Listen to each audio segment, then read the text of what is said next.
ഭാഗം തെളിയിക്കപ്പെട്ടെങ്കിലും എല്ലാവരും പ്രതീക്ഷിച്ചതുപോലെയുള്ള ഒരു വിധിയിലേക്ക് എത്തിയിട്ടില്ല. അപ്പം അതുകൊണ്ട് തന്നെ ഇപ്പോൾ ഇതിൽ നിങ്ങൾക്ക് എല്ലാവർക്കും അറിയാവുന്നതുപോലെ ശക്തമായ നിലപാടാണ് സർക്കാർ സ്വീകരിച്ചത്.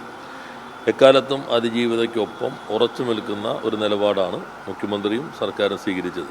അപ്പീൽ പോകണം എന്ന തീരുമാനമാണ് സർക്കാർ എടുത്തിട്ടുള്ളത്. പ്രോസിക്യൂഷൻ അത് സംബന്ധിച്ചുള്ള പ്രാരംഭമായ നടപടികൾ തുടങ്ങാനുള്ള നിർദ്ദേശവും നൽകിയിട്ടുണ്ട്. പൂർണ്ണമായി നീതി ലഭിക്കുന്നതിന് ആവശ്യമായിട്ടുള്ള നടപടി സ്വീകരിക്കണം എന്നാണ് സർക്കാർ കാണുന്നത്. നടി ആക്രമിക്കപ്പെട്ട കേസിൽ വിധി വന്നു. ആക്രമണം നടത്തിയവർ കുറ്റക്കാർ, ഗൂഢാലോചനയ്ക്ക് തെളിവില്ല. വിധിക്കെതിരെ അപ്പീൽ നൽകുമെന്ന് സർക്കാർ. വിധി വികാരങ്ങൾക്കും വിവാദങ്ങൾക്കും വിശകലനങ്ങൾക്കും തിരികൊളുത്തുകയാണ്.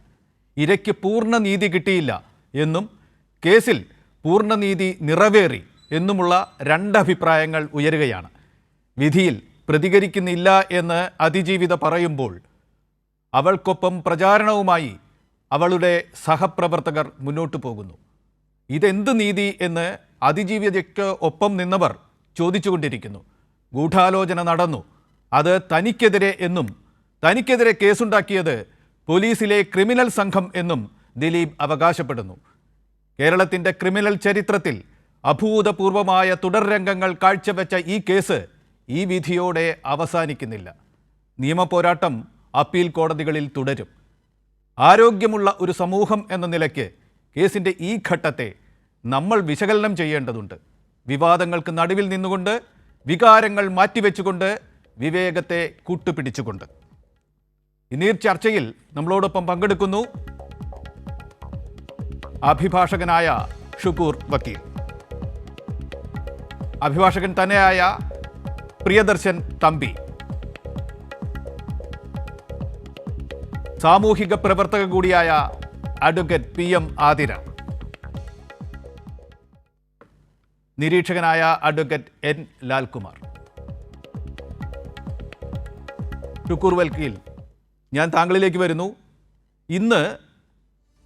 ഇന്ന് പകൽ മുഴുവൻ ഈ രാത്രിയിലും വ്യാഖ്യാനങ്ങളും വിശകലനങ്ങളും വിചാരങ്ങളും നിലപാടുകളും ഒക്കെ ഏറ്റുമുട്ടിക്കൊണ്ടിരിക്കുകയാണ്. ആളുകൾ ചിലർ ദുഃഖത്തിലാണ്, ചിലർ പ്രത്യാശയിലാണ്, ചിലർ സമ്മിശ്ര വികാരത്തിലുമാണ്.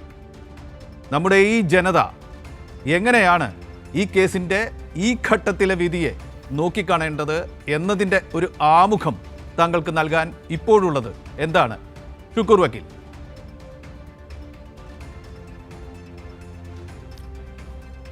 (2017) മുതൽ മലയാളി ഈ കേസിൻ്റെ കൂടെ തന്നെ ഉണ്ട്. ഈ കേസ് ഒരുപക്ഷെ കേരളത്തിലെ സിനിമാ ചരിത്രത്തിലും സ്ത്രീകളുടെ പോരാട്ട ചരിത്രത്തിലും നിയമചരിത്രത്തിലും നിരവധി പുതിയ അധ്യായങ്ങൾ ചേർത്ത ഒരു സംഭവമാണ്. ഒരു സിനിമാ സെറ്റിൽ നിന്ന് ഒരു വളരെ പ്രശസ്തിയായ മലയാളത്തിലെ ഒരു ആർട്ടിസ്റ്റ് അവരുടെ വാഹനത്തിൽ എറണാകുളത്തേക്ക് പോകുന്ന സമയത്ത് മറ്റൊരു വാഹനത്തിൽ മറ്റൊരു ഫോഴ്സ്, ഒരു ട്രാവലർ, ഈ ശിക്ഷിക്കപ്പെട്ട പ്രതികൾ വരികയും അവരുടെ വാഹനം ഇടിച്ച് അവരിൽ ആ സിനിമാ നടിയെ പിടിച്ച് ഇവരെ വാഹനത്തിലേക്ക് കയറ്റി കൊണ്ടുപോയി ഉപദ്രവിക്കാനായിരുന്നു പ്ലാൻ. ആ സമയത്ത് തന്നെ അവർ റെസിസ്റ്റ് ചെയ്തുകൊണ്ട് അവരുടെ വാഹനത്തിൽ ഈ ഗുണ്ടകൾ കയറുകയും ഈ കൊട്ടേഷൻ ടീം കയറുകയും അവരെ ഉപദ്രവിക്കുകയും അത് മൊബൈൽ ഫോണിൽ പകർത്തുകയും അവർക്ക് കൊട്ടേഷൻ നൽകിയ ആൾക്ക് അത് കൈമാറുകയും ചെയ്യുക എന്നുള്ളതായിരുന്നു അതിലവർ സ്വീകരിച്ച രീതി. 2017 മുതൽ നമ്മൾ ആ കേസ് വളരെ സൂക്ഷ്മമായിട്ട് ഞാൻ നേരത്തെ സൂചിപ്പിച്ചതുപോലെ എല്ലാവരും ശ്രദ്ധിക്കുന്നുണ്ട്. ഈ 4 ഞാൻ പറഞ്ഞതുപോലെയുള്ള വ്യത്യസ്തമായ ചലനങ്ങൾ ഹേമ കമ്മിറ്റി റിപ്പോർട്ട് വന്നത്, മലയാള സിനിമയിലെ സിനിമാ പ്രവർത്തകർക്കിടയിലുള്ള സ്ത്രീകൾക്ക് പ്രത്യേക സംഘടന വന്നത്, ഹേമ കമ്മിറ്റി റിപ്പോർട്ട് പുറത്ത് തൊഴിലിടത്ത് പ്രത്യേക അവകാശങ്ങൾ സ്ഥാപിക്കാൻ കഴിഞ്ഞത്, സ്ത്രീകൾക്ക് ധൈര്യമായി അവർ ആക്രമിക്കപ്പെട്ടാൽ, അവർ ഉപദ്രവിക്കപ്പെട്ടാൽ മുന്നോട്ട് വന്ന് പരാതി നൽകാനുള്ള സാഹചര്യമുള്ള സ്ഥലമാണ് കേരളം. അതിനനുയോജ്യമായ രീതിയിലുള്ള സപ്പോർട്ട് കേരള പോലീസിൽ നിന്നും എല്ലാ രംഗത്തും ലഭിക്കും എന്നുള്ളൊരു തോന്നൽ, അങ്ങനെ നിരവധി കാര്യങ്ങളുണ്ട്. അതോടൊപ്പം തന്നെ ഈ കേസിൻ്റെ 2ാം ഘട്ടം എന്ന് പറയുന്നത് കേരളത്തിലെ ഏറ്റവും ജനപ്രിയനായിരുന്ന ഒരു സിനിമാ താരത്തെ വളരെ കൃത്യമായ ആലോചനയുടെ പുറത്ത് അയാൾ ആ കേസിൽ കൃത്യമായി ഉൾപ്പെട്ടിട്ടുണ്ടെന്നും ഗൂഢാലോചനയിൽ പങ്കുകൊണ്ടിട്ടുണ്ടെന്നും കൃത്യമായ ബോധ്യത്തിൻ്റെ അടിസ്ഥാനത്തിലാണ് അന്ന് ആ അന്വേഷണ ടീമിൻ്റെ തലപ്പത്തുണ്ടായിരുന്ന ബി സന്ധ്യ IPS എന്ന ഓഫീസർ അയാളെ പ്രതി ചേർക്കാൻ തീരുമാനിക്കുന്നതും ഞാൻ മനസ്സിലാക്കിയെടുത്തോളം ബഹുമാനപ്പെട്ട മുഖ്യമന്ത്രിയിൽ നിന്ന് ആ കാര്യങ്ങൾ ബോധ്യപ്പെടുത്തി ഭരണത്തലവൻ എന്ന നിലയിൽ ആഭ്യന്തരമന്ത്രി എന്ന നിലയിൽ അദ്ദേഹത്തിൻ്റെ സമ്മതം വാങ്ങിയതിന് ശേഷമാണ് മറ്റ് തുടർന്ന കാര്യങ്ങൾ ചെയ്യുന്നത്. 84 ദിവസം ശ്രീ ദിലീപ് എന്ന് പറയുന്നയാൾ ആ ഘട്ടത്തിൽ 2016-17 ഘട്ടത്തിൽ മലയാള സിനിമ അടക്കി വാണിയ അയാൾക്ക് എതിരെ ഒരക്ഷരം ഉരിയാടാൻ ഒരാൾക്ക് ധൈര്യം ഉണ്ടായിരുന്നില്ല. അയാൾ വിചാരിക്കാത്ത സിനിമയിൽ ഒരു ഇല പോലും അനങ്ങുന്ന സാഹചര്യം ഉണ്ടായിരുന്നില്ല. വളരെ സീനിയർമാരായ പ്രഗത്ഭരന്മാരായ പല അഭിനേതാക്കളും അദ്ദേഹത്തോടൊപ്പം ചേർന്ന് നിൽക്കാൻ തീരുമാനിച്ചൊരു ഘട്ടത്തിലാണ് അദ്ദേഹത്തെ കേരള പോലീസ് അറസ്റ്റ് ചെയ്യുന്നത്. വലിയ വിവാദങ്ങളുണ്ടാക്കി. അതിനെ തുടർന്ന് ആ prosecution police team, investigation team കോടതിയിൽ കുറ്റപത്രം സമർപ്പിക്കുന്നു. ട്രയൽ തുടങ്ങുന്നു. 10 ദിവസങ്ങളോളം, എനിക്ക് തോന്നുന്നത് 300 ദിവസത്തോളം അതിൽ ട്രയൽ നടക്കുന്നു. അത്ര തന്നെ നിരവധി സാക്ഷികളെ വിസ്തരിക്കുന്നു, രേഖകൾ മാർക്ക് ചെയ്യുന്നു. ആ ഘട്ടങ്ങളിലൊക്കെ ഈ അതിജീവിത പല പ്രാവശ്യവും മേൽക്കോടതികളെയും സുപ്രീം കോടതിയെയും ബഹുമാനപ്പെട്ട രാഷ്ട്രപതിയൊക്കെ ആ ജുഡീഷ്യൽ ഓഫീസർക്കെതിരെ ആക്ഷേപങ്ങൾ പറഞ്ഞിരുന്നു. അവർ ഇരയോടൊപ്പം നിൽക്കുന്ന സമീപനമല്ല, വിക്റ്റിമായ ഒരാളെ കുറേ കൂടി അപകടത്തിലാക്കുന്ന രീതിയിലാണ് ആ സമീപനം കൈക്കൊണ്ടിരുന്നത്. ആ ഒരു സാഹചര്യത്തിലാണ് നമ്മൾ ഇന്നലെ മുതൽ ഈ വിധി, കഴിഞ്ഞ 3-4 ദിവസമായിട്ട് ഈ വിധിയെക്കുറിച്ച് നിരന്തരമായി നമ്മൾ സംസാരിക്കുകയാണ്. എന്തായിരിക്കും വിധി എന്ന് പറയുകയാണ്. ഘട്ടത്തിൽ ഒരു വലിയ വിഭാഗം പ്രതീക്ഷിച്ചതുപോലെ 1 മുതൽ 6 വരെയുള്ള പ്രതികൾ, അതായത് അവരെ ഗാങ് റേപ്പിന് വിധേയമാക്കുന്നതിൽ ഒന്നിച്ച് പ്രവർത്തിച്ച 6 പേരെയും കുറ്റക്കാരാണെന്ന് കണ്ട് കോടതി ശിക്ഷിക്കുന്നു. നമ്മൾ മനസ്സിലാക്കേണ്ടത് 1 മുതൽ 6 പേരെയും കുറ്റക്കാരായി എന്ന് കാണുന്നത് കോടതി ഇതേ പ്രോസിക്യൂഷൻ ടീം, ഇതേ ഇൻവെസ്റ്റിഗേഷൻ ടീം കോടതി നൽകിയ സാക്ഷികളുടെ കുറ്റപത്രത്തിൻ്റെ പുറത്താണ്, സാക്ഷികളുടെ പുറത്താണ്, രേഖകളുടെ പുറത്താണ്, അവരെ ലിങ്ക് ചെയ്യുന്ന എല്ലാ ലിങ്കുകളും പൂർണ്ണമായും പൂർത്തിയാക്കിയതിൻ്റെ പുറത്താണ്. അതായത് ഈ കേസ് ആ കുറ്റകൃത്യത്തിൽ നേരിട്ട് ഇടപെടുന്നവരെ സംബന്ധിച്ചിടത്തോളം ശിക്ഷിക്കപ്പെട്ടിട്ടുണ്ട്. അവർ കുറ്റക്കാരാണെന്ന് ബഹുമാനപ്പെട്ട കോടതി കണ്ടെത്തിയിട്ടുണ്ട്. ആ കണ്ടെത്തലും വലിയ വിജയമാണ്. അത് നമ്മൾ പൂർണ്ണമായി നിരാകരിക്കുന്ന ഒരു സമീപനം നമ്മുടെ ഭാഗത്ത് ഉണ്ടാകാൻ പാടില്ല. അതിജീവിതക്ക് ഒരു 50% നീതി ലഭിക്കുന്നതിന് അത് കാരണമായിട്ടുണ്ട്. നമ്മൾ ആ കാര്യം മനസ്സിലാക്കണം. 1 മുതൽ 6 വരെ പ്രതികൾക്ക് വേണ്ടി ഹാജരായ അഭിഭാഷകർ ഇന്ന് മീഡിയയോട് പറഞ്ഞ് നമ്മൾ മനസ്സിലാക്കണം. അവർ മുഴുവനും ഇതിനെ എതിർക്കുകയാണ്. കുറ്റം ചെയ്തില്ല എന്ന നിലപാടായിരുന്നു. 1-ാം പ്രതി ഐഡൻറ്റിഫൈ ചെയ്തിട്ടില്ല എന്ന് പോലും ഇന്ന് അവരുടെ അഭിഭാഷകർ മീഡിയയോട് പറയുന്നത്. അപ്പം നമ്മൾ പ്രതീക്ഷിക്കുന്ന രീതിയിൽ കോടതി സാധാരണ കേരളത്തിലെ മുഴുവൻ മനുഷ്യരും ഈ അതിജീവിതത്തോടൊപ്പം അതിജീവിതയും അല്ല, ഈ 8-ാം പ്രതി ദിലീപ് ഇതിൽ ഗൂഢാലോചന നടത്തിയെന്ന് പറയുന്നത് അതിജീവിതയല്ല. പോലീസിൻ്റെ അന്വേഷണ ഘട്ടത്തിൽ ഈ 1-ാം പ്രതി എഴുതിയൊരു കത്തിൻ്റെ പുറത്താണ് ഇങ്ങനെ ഒരു ടേണിങ്ങിലേക്ക് വരുന്നത്. കാരണം ഗൂഢാലോചന നടത്തുന്നത് അതിജീവിതക്ക് അറിയാൻ കഴിയില്ല. അതിനുശേഷമാണ് അങ്ങനെ ഒരു ഗൂഢാലോചന വന്നു എന്ന് അന്വേഷണ ടീമിൻ്റെ അന്വേഷണത്തിൽ വരുന്ന ഘട്ടത്തിലാണ് ആരായിരുന്നു ആ ഗൂഢാലോചന എന്ന് മനസ്സിലാക്കുമ്പോൾ അതിജീവിതക്ക് അവരുടെ ജീവിതത്തിലെ അനുഭവങ്ങളിൽ നിന്ന് പിറകോട്ട് പോകുന്നതും അവർ ഈ പറയുന്ന കാര്യങ്ങൾ പൂർണ്ണമായി ശരിയാവാൻ കഴിയുമെന്നവർക്ക് ബോധ്യമാവുകയും ചെയ്തത്. ഇവിടെയാണ് കേരളത്തിലെ സാമാന്യ ജനം പ്രതീക്ഷിക്കുന്നത്. ഈ 8-ാം പ്രതി വളരെ ശക്തനായ, പവർഫുള്ളായ, മലയാള സിനിമയിലെ ഏറ്റവും സ്വാധീന ശക്തിയുള്ള ഒരാളെന്ന നിലയിൽ അയാൾ കുറ്റം ചെയ്തു എന്ന് മഹാഭൂരിപക്ഷം ജനങ്ങൾ വിചാരിക്കുന്നുണ്ട്, സിനിമയിലും വിചാരിക്കുന്നുണ്ട്. എൻ്റെ ഈ സംഭവത്തിന് ശേഷം എനിക്ക് വ്യക്തിപരമായ ചില അനുഭവങ്ങൾ പറയാനുള്ളത്, പലരും അയാളോടൊപ്പം ഒരു ടെലിവിഷൻ ഷോയിൽ പങ്കെടുക്കാൻ തയ്യാറായിരുന്നില്ല. അയാളുടെ കമ്പനിയോ അയാളോ അഭിനയിക്കുന്ന സിനിമകളിൽ നിരാകരിച്ച നിരവധി പുതുമുഖ ആൾക്കാരെ എനിക്കറിയാം. അപ്പം അതുപോലെ തന്നെ ടെക്നീഷ്യന്മാരെ വിളിച്ചാൽ പട്ടിണി കിടന്നാൽ പോലും അയാളെ പോലെ ഈ റേപ്പിന് കൊട്ടേഷൻ കൊടുത്ത ഒരാളുടെ കൂടെ പ്രവർത്തിക്കാൻ താല്പര്യമില്ല എന്ന് പറഞ്ഞവരെയും എനിക്കറിയാം. മലയാള സിനിമയിൽ നമ്മുടെയൊക്കെ പ്രതീക്ഷ എന്ന് പറയുന്നത് ഇങ്ങനെ ഈ കുറ്റകൃത്യത്തോട് കൃത്യമായ നിലപാട് സ്വീകരിക്കുന്ന ആയിരക്കണക്കിന് മനുഷ്യർ പ്രവർത്തിക്കുന്ന ഇടം കൂടിയാണ് മലയാള സിനിമ. അതുകൊണ്ട് ജനങ്ങൾ ആഗ്രഹിച്ചതുപോലെ തീരുമാനം ഇന്ന് വന്നില്ല എങ്കിലും മേൽക്കോടതിയിൽ പ്രോസിക്യൂഷനും ഇൻവെസ്റ്റിഗേഷൻ ടീമും ഇപ്പോൾ സമർപ്പിച്ച രേഖകൾ വെച്ച് തന്നെ മേൽക്കോടതിയിൽ നിന്ന് ഇയാൾക്കും ശിക്ഷ വരുമെന്ന പ്രതീക്ഷയിലാണ് ഞാനുള്ളത്. അത് ജനങ്ങൾ വിചാരിക്കുന്നത് പോലെ ഈ ഇന്നത്തെ ദിവസം വിധിയില്ലായിരുന്നെങ്കിലും ഭാവിയിൽ അത്തരം ഒരു വിധി ഉണ്ടാകുമെന്ന് തന്നെ പ്രതീക്ഷയാണ് ഒരു അഭിഭാഷകൻ എന്ന നിലയിലും സിനിമാ പ്രവർത്തകൻ എന്ന നിലയിലും ഈ നാട്ടിൽ ജീവിക്കുന്ന ഒരു സാധാരണ മനുഷ്യൻ എന്ന നിലയിലും എനിക്ക് പറയാനുള്ളത്. KT ഷുക്കൂർ വക്കീൽ തിരിച്ചു വരാം. പ്രിയദർശൻ തമ്പി, ഞാൻ താങ്കളിലേക്ക് വരുന്നു. ഇപ്പോൾ ഷുക്കൂർ വക്കീൽ നിരീക്ഷിച്ചതുപോലെ കേരളത്തിൻ്റെ കുറ്റാന്വേഷണ ചരിത്രത്തിൽ അല്ലെങ്കിൽ ക്രിമിനൽ കേസുകളുടെ ചരിത്രത്തിൽ തന്നെ ഒരു പുതിയ അധ്യായം കുറിച്ചുകൊണ്ടാണ് അതിശക്തനായ ഒരു സിനിമാ താരത്തെ ഇങ്ങനെ ഒരു കേസിൽ പെടുത്തുന്ന, പിടികൂടി ജയിലിലടയ്ക്കുന്ന നില ഒക്കെ ഉണ്ടായത്. അതേ തുടർന്ന് സ്ത്രീ കൂട്ടായ്മകളും പൊതുസമൂഹം ആകെ തന്നെയും ഇങ്ങനെ ഒരു കുറ്റകൃത്യം നമ്മുടെ നാട്ടിൽ നടന്നിരിക്കുന്നു, പ്രതികാരത്തിന് വേണ്ടി കൊട്ടേഷൻ കൊടുത്ത് ഒരു സഹപ്രവർത്തകയെ ഇത്തരത്തിൽ കൈകാര്യം ചെയ്തിരിക്കുന്നു എന്ന ഒരു ബോധ്യത്തിൽ നിന്നുകൊണ്ട് ആഗ്രഹിച്ചിരുന്നത് അതിലെ അന്തിമമായ നീതി നടപ്പാക്കപ്പെടുക തന്നെ വേണം എന്നാണ്. ഇപ്പോൾ കോടതിയുടെ പൂർണ്ണവിധി നമുക്ക് മുമ്പിലില്ല. കോടതിയുടെ നിഗമനമാണ് അവതരിപ്പിച്ചിരിക്കുന്നത് എന്ന് നമുക്ക് എല്ലാവർക്കും അറിയാം. ഗൂഢാലോചന നടന്നിട്ടില്ല എന്നല്ല കോടതി ഇപ്പോൾ പറഞ്ഞിരിക്കുന്നത്, ഗൂഢാലോചനയ്ക്ക് തെളിവില്ല എന്നാണ് പറഞ്ഞിരിക്കുന്നത്.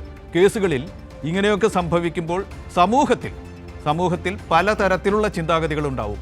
ഒരു വശത്ത് പണ്ട് പറയുന്ന പോലെ ചിരിച്ചവർ ചിലർ പൊട്ടിക്കരയും, കരഞ്ഞവർ ചിരിക്കാൻ തുടങ്ങും. അതൊക്കെ സംഭവിക്കുന്നു. അതൊക്കെ മാറ്റിവെക്കുക. ആ വികാരങ്ങളൊക്കെ മാറ്റിവെച്ചുകൊണ്ട് ഒരു നിയമജ്ഞൻ എന്ന നിലയ്ക്ക്, പ്രത്യേകിച്ച് ക്രിമിനൽ കേസുകളിൽ വിദഗ്ധൻ എന്ന നിലയ്ക്ക് ഈ കേസിൻ്റെ ഇപ്പോഴത്തെ നില എന്താണ്? ഷുക്കൂർ വക്കീൽ അവസാനം പറഞ്ഞത്, ഇപ്പോൾ നിരാകരിക്കപ്പെട്ടു എങ്കിൽ പോലും ഗൂഢാലോചനയിൽ എന്തെങ്കിലും പങ്കുള്ള പ്രതികൾ അവശേഷിക്കുന്നുണ്ടെങ്കിൽ അത് ദിലീപ് ആണെങ്കിൽ പോലും അവർക്കുകൂടി എതിരെ ശിക്ഷ, നിയമത്തിൻ്റെ കരങ്ങൾ വരും എന്നൊരു പ്രതീക്ഷയിൽ തന്നെയാണോ താങ്കൾ നിൽക്കുന്നത്? അല്ല, താങ്കളുടെ നിഗമനം മറ്റെന്തെങ്കിലുമാണോ? തമ്പി. അല്ല, ഞാൻ ആമുഖമായി അങ്ങയുടെ ഇൻട്രോയിൽ നിന്നൊരു വാക്ക് കടമെടുക്കാൻ ആഗ്രഹിക്കുകയാണ്. കാരണം കേരളത്തിൻ്റെ ക്രിമിനൽ ട്രയലിൻ്റെ നാൾ വഴികളിൽ അഭൂതപൂർവമായ ചരിത്രം സൃഷ്ടിച്ച, സമാനതകളില്ലാത്ത സവിശേഷതകളുള്ള ഒരു കേസായിരുന്നു ഇത്. അതിലേറ്റവും പ്രധാനപ്പെട്ട കാര്യം, നമ്മുടെ കേരളത്തിലെ ജനങ്ങളാകെ ഈ കേസിൻ്റെ വിധിയെ ഉറ്റുനോക്കുകയായിരുന്നു എന്നുള്ള കാര്യത്തിൽ യാതൊരു സംശയവുമില്ല. എന്നാൽ ഏറെ നാളിനെ കാത്തിരിപ്പിന് ശേഷം ഇന്ന് വിധി പ്രസ്താവിച്ചു. അതിൽ 8ാം പ്രതി നടനെ വെറുതെ വിട്ടുകൊണ്ടുള്ള വിധിയാണ് ഉണ്ടായിട്ടുള്ളത്. എന്നാൽ ആ വിധി അങ്ങിവിടെ സൂചിപ്പിച്ചതുപോലെ ആ വിധി പുറത്തു വന്നിട്ടില്ല. കാരണം ആ വിധി അപ്ലോഡ് ചെയ്യുമ്പോൾ ആ വിധി നമുക്ക് വായിക്കാൻ കഴിയും. ആ വിധി വായിക്കാൻ കഴിയില്ല. അതുകൊണ്ട് എന്ത് കാരണത്താലാണ് ഈ പ്രതിയെ കോൺസ്പിറസി പ്രൂവ് ചെയ്യാൻ കഴിയാത്തത്, എന്ത് കാരണത്താലാണ് അയാളെ വെറുതെ വിട്ടത് എന്നുള്ളത് നമുക്കറിയില്ല. നമുക്കറിയാം പ്രധാനപ്പെട്ട ഒരു കാര്യം, വിധിയെ നമുക്ക് വിമർശിക്കാം, ഒരു ജഡ്ജ്മെൻറ്റിനെ ഏതർത്ഥത്തിലും നമുക്ക് വിമർശിക്കാം. ആ ജഡ്ജ്മെൻറ്റ് പെർവേഴ്സാന്ന് പറയാം, ആ ജഡ്ജ്മെൻറ്റിൽ പ്രധാനപ്പെട്ട കാര്യങ്ങൾ കൺസിഡർ ചെയ്തിട്ടില്ല എന്ന് പറയാം. ആ ഒരു ജഡ്ജ്മെൻറ്റിൽ ജഡ്ജി മെറ്റീരിയൽ ഫാക്ട്സ് കൺസിഡർ ചെയ്തിട്ടില്ല, മൈൻഡ് അപ്ലൈ ചെയ്തിട്ടില്ല എന്ന് പറയാം. ജഡ്ജിയെ വിമർശിക്കാൻ പാടില്ല. അതാണ് ഏറ്റവും പ്രധാനപ്പെട്ട. ജഡ്ജ്മെൻറ്റിനെ വിമർശിക്കാം, ഏത് തലത്തിലും ജഡ്ജിയെ ഒരു കാരണവശാലും നമുക്ക് വിമർശിക്കാൻ പാടില്ല. ജഡ്ജ്മെൻറ്റ് വന്നിട്ടില്ല. ഇതിൽ 1-2 കാര്യങ്ങൾ എനിക്ക് പറയാതിരിക്കാൻ കഴിയില്ല. കാരണം ഈ കേസിലെ പ്രതിയെ അറസ്റ്റ് ചെയ്തത് തന്നെ നമുക്ക് സ്വപ്നത്തിൽ പോലും വിചാരിക്കാൻ കഴിയുമോ കേരളത്തിലെ ഈ ഇന്ന് അധികാരത്തിലിരിക്കുന്ന ഈ ഗവൺമെൻറ് അല്ലായിരുന്നുവെങ്കിൽ ഇത്തരത്തിലെ പ്രചാരം നേടിയ ഒരു ചലച്ചിത്ര നടനെ അറസ്റ്റ് ചെയ്യാനുള്ള ധൈര്യം, ഒരു ആർജവം കാണിക്കില്ല എന്നുള്ള കാര്യത്തിൽ യാതൊരു സംശയവുമില്ല. അയാളെ അറസ്റ്റ് ചെയ്തു. 85 ദിവസം അയാൾ ജയിലിലായിരുന്നു, റിമാൻഡ് ചെയ്തു. ആദ്യത്തെ ബെയിൽ ആപ്ലിക്കേഷൻ സെഷൻസ് കോടതി തള്ളി, പിന്നെ കൊടുത്ത ബെയിൽ ആപ്ലിക്കേഷൻ ഹൈക്കോടതി തള്ളി. രണ്ടാമതാണ് ഹൈക്കോടതി 90 ദിവസം ആകുന്നതിന് തൊട്ട് മുമ്പ് 86ാമത്തെ ദിവസം ബെയിൽ ആപ്ലിക്കേഷൻ കൊടുത്തത്. ബെയിൽ ആപ്ലിക്കേഷൻ കൊടുത്തു. ആ കേസിൻ്റെ ട്രയൽ വന്നു. കേസിൻ്റെ ട്രയൽ വന്നപ്പോൾ ഈ എവിഡൻസൊക്കെ ഇതിലേക്ക് കടക്കുന്നതിന് മുമ്പ് ഒരു കാര്യം ഞാൻ അടിവരയിട്ട് പറയാൻ ആഗ്രഹിക്കുന്നു. ഈ നമ്മുടെ ക്രിമിനൽ സിസ്റ്റം, നമ്മുടെ ഇന്ത്യയിലെ ക്രിമിനൽ വ്യവസ്ഥ എന്ന് പറയുന്നത് more the gravity of the offence, more the degree of proof is necessary എന്നുള്ളതാണ്. നമ്മൾ ഫോളോ ചെയ്യുന്നത് അക്യൂസ്റ്റോറിയൽ ക്രിമിനൽ സിസ്റ്റമാണ്.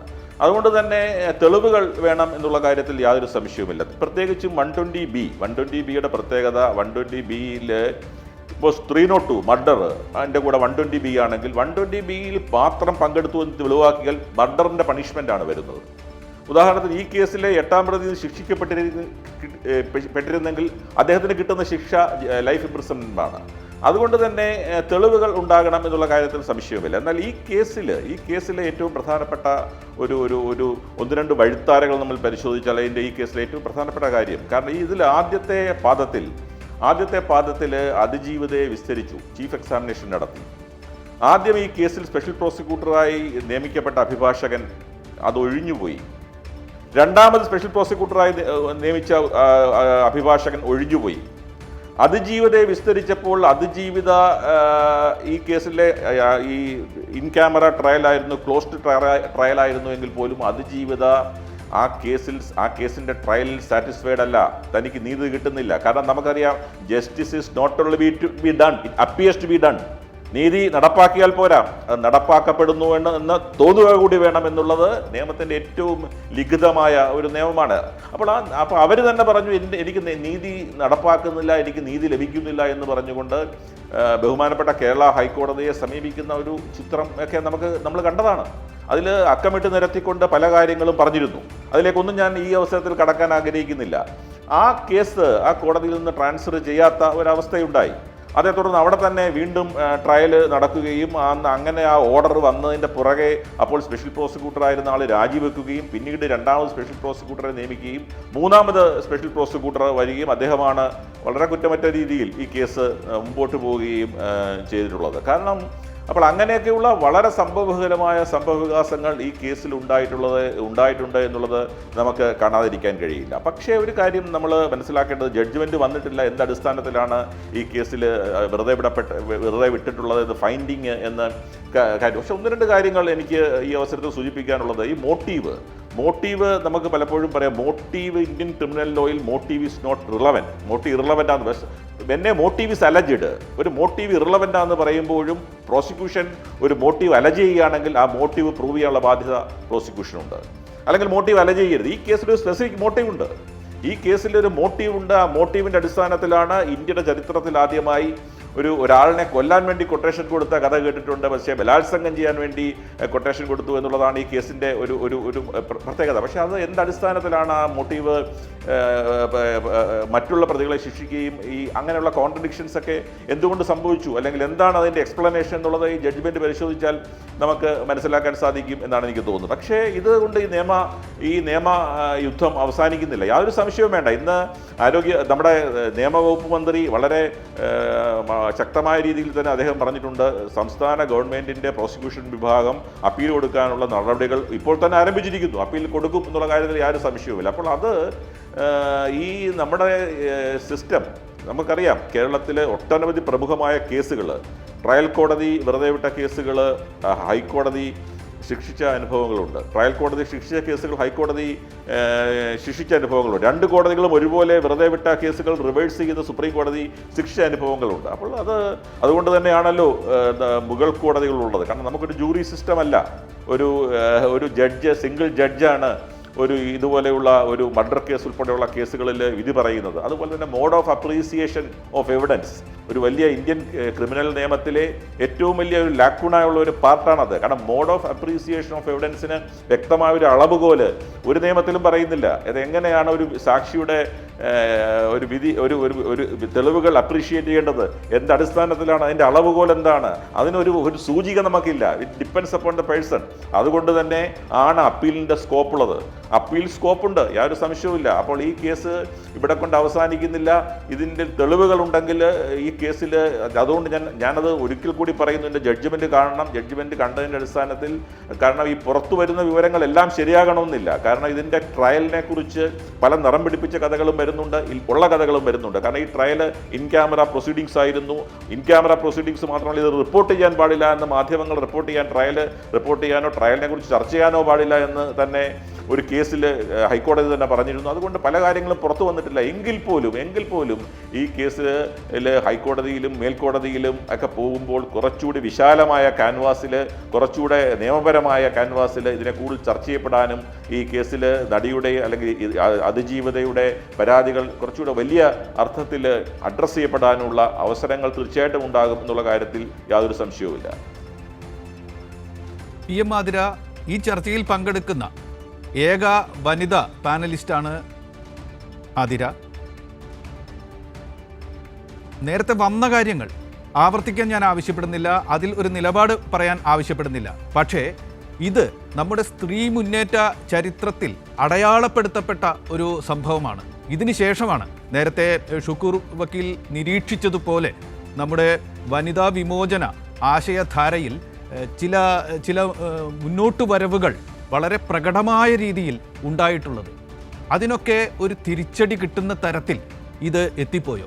എവിടെയെങ്കിലും ഒരു സ്ത്രീ ആക്രമണം ഉണ്ടായാൽ അതിന് പിന്നിൽ ഒരു ഗൂഢാലോചന നടന്നിട്ടുണ്ടെങ്കിൽ അത് ഏത് പ്രബലരായാൽ പോലും അവരെയൊക്കെ നിയമത്തിൻ്റെ മുന്നിൽ എത്തിക്കാൻ ഇവിടുത്തെ സ്ത്രീ മനസാക്ഷിക്ക് കഴിയും എന്നുകൂടി നമുക്ക് മുമ്പിൽ തെളിയിക്കപ്പെട്ട ഒരു സംഭവമാണിത്.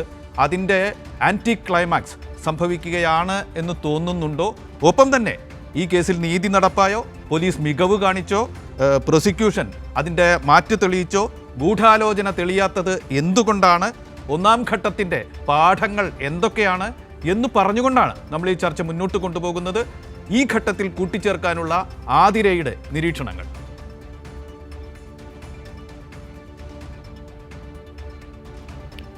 ഒന്ന്, ഈ ക്രൈം സമാനതകളില്ലാത്തൊരു ക്രൈമാണ്. റേപ്പ് കേസുകൾ നമ്മുടെ നാട്ടിൽ നടക്കാത്തതല്ല. സ്ത്രീകൾ ശരീരത്തിന് നേരെ നടക്കുന്ന ഏറ്റവും ക്രൂരമായ കുറ്റകൃത്യം തന്നെയാണ് റേപ്പ്. പക്ഷെ ആദ്യമായിട്ടാണ് നേരത്തെ ഇവിടെ സൂചിപ്പിച്ചതുപോലെ ഒരു കൊട്ടേഷൻ റേപ്പ് എന്നുള്ള വാക്ക് തന്നെ നമ്മുടെ മുന്നിലേക്ക് വരുന്നത്. അത് ഇവിടെ എന്നുള്ള മാത്രമല്ല, മൊത്തം ക്രൈമുകളുടെ ചരിത്രത്തിൽ തന്നെ കൊട്ടേഷൻ റേപ്പ് എന്ന് പറയുന്നത് ഒരു സ്ത്രീയെ എല്ലാ നിലയ്ക്കും തകർക്കാനുള്ള ഒരു ആയുധമായിട്ട് റേപ്പിനെ എങ്ങനെ ഉപയോഗിക്കാം എന്നൊരു ആധുനിക സമൂഹത്തിനകത്ത് നിന്നുകൊണ്ട് നടത്തിയിട്ടുള്ള ഏറ്റവും ഭീകരമായിട്ടുള്ള ഒരു ക്രൈമായിരുന്നു. ആ ക്രൈമിൽ ടൂളായിട്ട് ഉപയോഗിച്ച ആളുകൾ മാത്രം കുറ്റക്കാരാണെന്ന് കണ്ടെത്തിക്കൊണ്ടാണ് സെഷൻസ് കോടതിയുടെ വിചാരണ കോടതിയുടെ വിധി ഇന്ന് വന്നിരിക്കുന്നത്. വിധിയല്ല, ഫൗണ്ട് ഗിൽറ്റി. ആരൊക്കെയാണ് കുറ്റക്കാരെന്ന് കണ്ടെത്തിയത് എന്ന ചോദ്യത്തിന് ഈ ഡയറക്റ്റ് ക്രൈമിൽ ഇൻവോൾവ് ആയിട്ടുള്ള ഇതിന് നിയോഗിക്കപ്പെട്ട കൊട്ടേഷന് നിയോഗിക്കപ്പെട്ടിട്ടുള്ള ആളുകൾ മാത്രമാണ് കുറ്റക്കാരാണ് എന്ന് ഇന്ന് കോടതി കണ്ടെത്തിയത്. ആരാണോ കൊട്ടേഷൻ കൊടുത്തിട്ടുള്ളത് അവരിലേക്ക് എത്താൻ നമ്മുടെ നീതിന്യായ സംവിധാനത്തിന് ഈ വിചാരണ കോടതിക്ക് സാധിക്കാതെ പോയി എന്നുള്ളതാണ്. അത് തീർച്ചയായും ഇതൊരു റേപ്പ് കൊട്ടേഷനാണ് എന്ന് ഈ കേരളം മുഴുവൻ തിരിച്ചറിഞ്ഞതാണ്. അതുകൊണ്ടാണ് അതിജീവിതക്കൊപ്പം കേരളം ഒറ്റക്കെട്ടായി നിന്നതും 85 ദിവസത്തോളം കേരളത്തിലെ അതിപ്രഗത്ഭനായിട്ടുള്ള നടനായി നിൽക്കുന്ന സമയത്ത് ദിലീപിന് ജയിലിൽ കിടക്കേണ്ടിയും വന്നത്. അതിൻ്റെ തുടർച്ചയിൽ ഇത്രയും പ്രഗത്ഭനായിട്ടുള്ള, ഇത്രയും ഇൻഫ്ലുവൻസ് ഉള്ള, ഇത്രയും സ്വാധീനിക്കാൻ ശേഷിയുള്ള, ഇത്രയും സംവിധാനങ്ങളെ വിലക്കെടുക്കാൻ ശേഷിയുള്ള, ഇത്രയും മാനിപ്പുലേറ്റ് ചെയ്യാൻ കെൽപ്പുള്ള, ഇത്രയും കൂടിയ രീതിയിലേക്കൊരു ക്രൈം അതിന് വേണ്ട എല്ലാ കാര്യങ്ങളും ഒരുക്കാൻ കഴിവുള്ള, തിരുവായ്ക്ക് എതിർവായില്ലാത്ത വിധം ഇൻഡസ്ട്രിയെ നിയന്ത്രിച്ചിരുന്ന, ഇങ്ങനെയൊക്കെ ചെയ്താലും ഈ പെൺകുട്ടി നടി ആരോടും പറയില്ല എന്നുള്ള ഉറച്ച കോൺഫിഡൻസിൻ്റെ മീതെ നടന്നിട്ടുള്ള ഒരു ക്രൈമിൽ ഒരു ഭാഗം മാത്രം ഫൗണ്ട് ഗിൽറ്റി എന്ന് പറയുന്ന സമയത്തുള്ള നിരാശ സ്വാഭാവികമായിട്ടും ഇതിന് ഈ അതിജീവിതക്കൊപ്പം നിന്ന, ഇത് അതിജീവിതയുടെ വ്യക്തിപരമായിട്ടുള്ള പ്രശ്നം മാത്രമല്ല, ഇങ്ങനൊരു ക്രൈം നടന്നാൽ ഒരു പൊതുസമൂഹം എവിടെ നിൽക്കുന്നു എന്നുള്ളതാണ്. അത് നിശ്ചയമായും ഈ കൂടിയ ക്രൈമിന് നേതൃത്വം കൊടുത്തൊരു സംവിധാനം, അതാരായാലും എത്ര ജനപ്രിയനായാലും എങ്ങനെയുള്ള ആളായാലും അയാളെ ഒറ്റപ്പെടുത്തും സമൂഹത്തിനകത്തു നിന്ന് കേരള സമൂഹം പ്രഖ്യാപിച്ചതാണ്. എന്നിട്ട് ആ കേസിൻ്റെ വിചാരണ കോടതിക്കകത്തു നിന്ന് ഇങ്ങനെയൊരു കണ്ടെത്തൽ വരുന്ന സമയത്ത് സ്വാഭാവികമായിട്ടും ഡയറക്റ്റായിട്ട് ഇൻവോൾവ് ആയിട്ടുള്ള, കുറ്റകൃത്യം ചെയ്തിട്ടുള്ള കൊട്ടേഷൻ ടീം ഉപയോഗിച്ചിട്ടുള്ള ടൂൾസ് ആയിട്ടുള്ള ആളുകൾ ഫൗണ്ട് ഗിൽറ്റി എന്ന് പറയുന്നത് ഒരു പരിധി വരെ അപ്രീഷിയേറ്റ് ചെയ്യുന്നു. അത് കണ്ടെത്താൻ കഴിഞ്ഞു. കാരണം ജീവിക്കുന്ന തെളിവാണ് കോടതിയിൽ സാക്ഷി പറഞ്ഞിട്ടുള്ളത്. അവരുടെ കരുത്താണ് ഈ കേസിനെ മുന്നോട്ട് കൊണ്ടുപോയിട്ടുള്ളത്. അതുകൊണ്ട് നിശ്ചയമായി മറ്റൊരു നിവൃത്തിയും കോടതിക്കില്ല. കാരണം അവരെ ഈ പറയും വിധം ഒരു സംസ്ഥാന സർക്കാർ ഒപ്പം നിന്നു, ഒരു പോലീസ് സംവിധാനത്തെ കൃത്യമായിട്ട് അതിനുവേണ്ടി വിനിയോഗിക്കാൻ വേണ്ടി കഴിഞ്ഞു. അതിൻ്റെയൊക്കെ ഭാഗമായിട്ട് ക്രൈമിൽ ഡയറക്റ്റ്ലി ഇൻവോൾവ് ആയ ആളുകളെ കുറ്റക്കാരാണെന്ന് കണ്ടെത്തി. മറുഭാഗത്ത് എന്ത് സംഭവിച്ചു എന്നുള്ളത് കേരളം ആഴത്തിൽ അന്വേഷിക്കേണ്ടുന്നൊരു വിഷയം തന്നെയാണ്. ഇങ്ങനെയൊരു കേസിനകത്ത് ഇത്രയധികം ഇങ്ങനെയൊരു ചെയ്തിട്ടുള്ള ഒരു സംവിധാനത്തെ തൊടാൻ, ശിക്ഷിക്കും വിധത്തിലേക്ക് എത്താൻ സാധിക്കാതെ പോയ ഒരു സമൂഹമാണോ ഈ ആധുനിക ജനാധിപത്യ സമൂഹം? പ്രത്യേകിച്ച് കേരളം പോലുള്ളവരിടത്തു നിന്ന് നമ്മൾ ആലോചിക്കുന്ന സമയത്ത് ഇത്രയും എക്സ്പോസ്ഡായ, കോടതിക്ക് മുന്നിൽ വന്ന കാര്യങ്ങൾ പുറത്തേക്ക് റിപ്പോർട്ട് ചെയ്യരുതെന്ന് സാധാരണ പറയുക വിക്ടിം ഐഡൻറ്റിറ്റി ഡിസ്ക്ലോസിങ്ങുമായിട്ട് ബന്ധപ്പെട്ടിട്ടുള്ള ഉത്കണ്ഠയാണ്. പക്ഷേ ഈ കേസിനകത്ത് ആ ഉത്തരവ് മാധ്യമപ്രവർത്തകർക്ക് നേരെ വന്നത് പ്രതിയുടെ ഈ സമൂഹത്തിലകത്തെ വിലയെ പരിഗണിച്ചുകൊണ്ടാണ്. അതൊക്കെ നമുക്ക് അത്ഭുതം ആ സമയത്തുണ്ടായതാണ്. അതുകൊണ്ട് തന്നെ ആ കോടതി മുറിക്കകത്ത് എന്ത് സംഭവിക്കുന്നുവെന്ന് പുറം ലോകം അറിയരുത് എന്നുള്ള വാശി പോലും പ്രതിക്കും ആ സംവിധാനത്തിനും ഉണ്ടായി എന്നുള്ളതാണ്. പുറത്തിറങ്ങിയത് ഈ പറയും വിധം നമ്മുടെ സുഹൃത്തുക്കളായിട്ടുള്ള, അതിനകത്ത് സാക്ഷി പറഞ്ഞിട്ടുള്ള ഈ പറയുന്ന അതിജീവിതം ഉൾപ്പെടെയുള്ള ആളുകൾ പറഞ്ഞിട്ടും അവരുടെ ഹർജികളിൽ നിന്നും നമ്മൾ മനസ്സിലാക്കിയിട്ടുള്ള കാര്യമാണ്. ഇങ്ങനെ ഒരു പരാതിയുമായിട്ട് വന്ന ഒരു പരാതിക്കാരിയെ സംബന്ധിച്ചിടത്തോളം ഒരു കോടതി മുറി എങ്ങനെയാണ് പെരുമാറേണ്ടത് എന്നുള്ളത് സംബന്ധിച്ചിട്ടുള്ള ആധുനിക ജനാധിപത്യ സമൂഹവും സ്ത്രീപക്ഷമായി ചിന്തിക്കുന്ന മനസ്സുള്ള മനുഷ്യരും ആലോചിക്കുന്ന ഒരിടമുണ്ട്. പഴയ സിനിമകളിൽ കണ്ടെന്ന കോർട്ട് മുറികളല്ല. എല്ലാ രീതിയിലും ഈ സ്ത്രീയെ ഈ പറയും വിധം ടാർണിഷ് ചെയ്യുന്ന അത്തരം ചോദ്യങ്ങൾ ചോദിക്കരുത് എന്നുള്ള കൃത്യമായ ഡയറക്ഷൻസ് ഉണ്ടായിട്ട് പോലും എന്തൊക്കെ രീതിയിലുള്ള ചോദ്യങ്ങളെയാണ് അതിജീവിതക്ക് ഈ കേസിനകത്ത് അഭിമുഖീകരിക്കേണ്ടി വന്നത് കോടതി മുറിക്കകത്ത്. അതിനുശേഷം അതിൽ സാക്ഷി പറയാൻ വേണ്ടി പോയിട്ടുള്ള ഗീതു മോഹൻദാസ് ഉൾപ്പെടെയുള്ള ആളുകൾക്ക് അഭിമുഖീകരിക്കേണ്ടി വന്നത്. കൂറുമാറാത്ത സാക്ഷികളെ എങ്ങനെയാണ് ആ കോടതി മുറി കൈകാര്യം ചെയ്തത് എന്നതിനെ സംബന്ധിച്ചൊക്കെ മാധ്യമങ്ങൾ റിപ്പോർട്ട് ചെയ്തില്ലെങ്കിലും പുറത്തേക്ക് വന്ന വാർത്തയുണ്ട്. അതുകൊണ്ട് പ്രിയദർശൻ തമ്പി സാറ് പറഞ്ഞതിനോട് ഞാൻ പൂർണ്ണമായിട്ട് യോജിക്കുകയാണ്. നമ്മളൊരു ജഡ്ജിനെ അല്ല ക്രിട്ടിസൈസ് ചെയ്യേണ്ടത്. പക്ഷെ മിനിമം അതിജീവിതമാരോട് ഒരു കോടതി മുറി കാണിക്കേണ്ടുന്ന സാമാന്യ മര്യാദ ആ കോടതിക്കകത്ത് സംഭവിച്ചിരുന്നുവെങ്കിൽ ഇന്ന് ഈ ക്രിറ്റിസിസം ഇല്ലായിരുന്നു നമുക്കൊന്നും.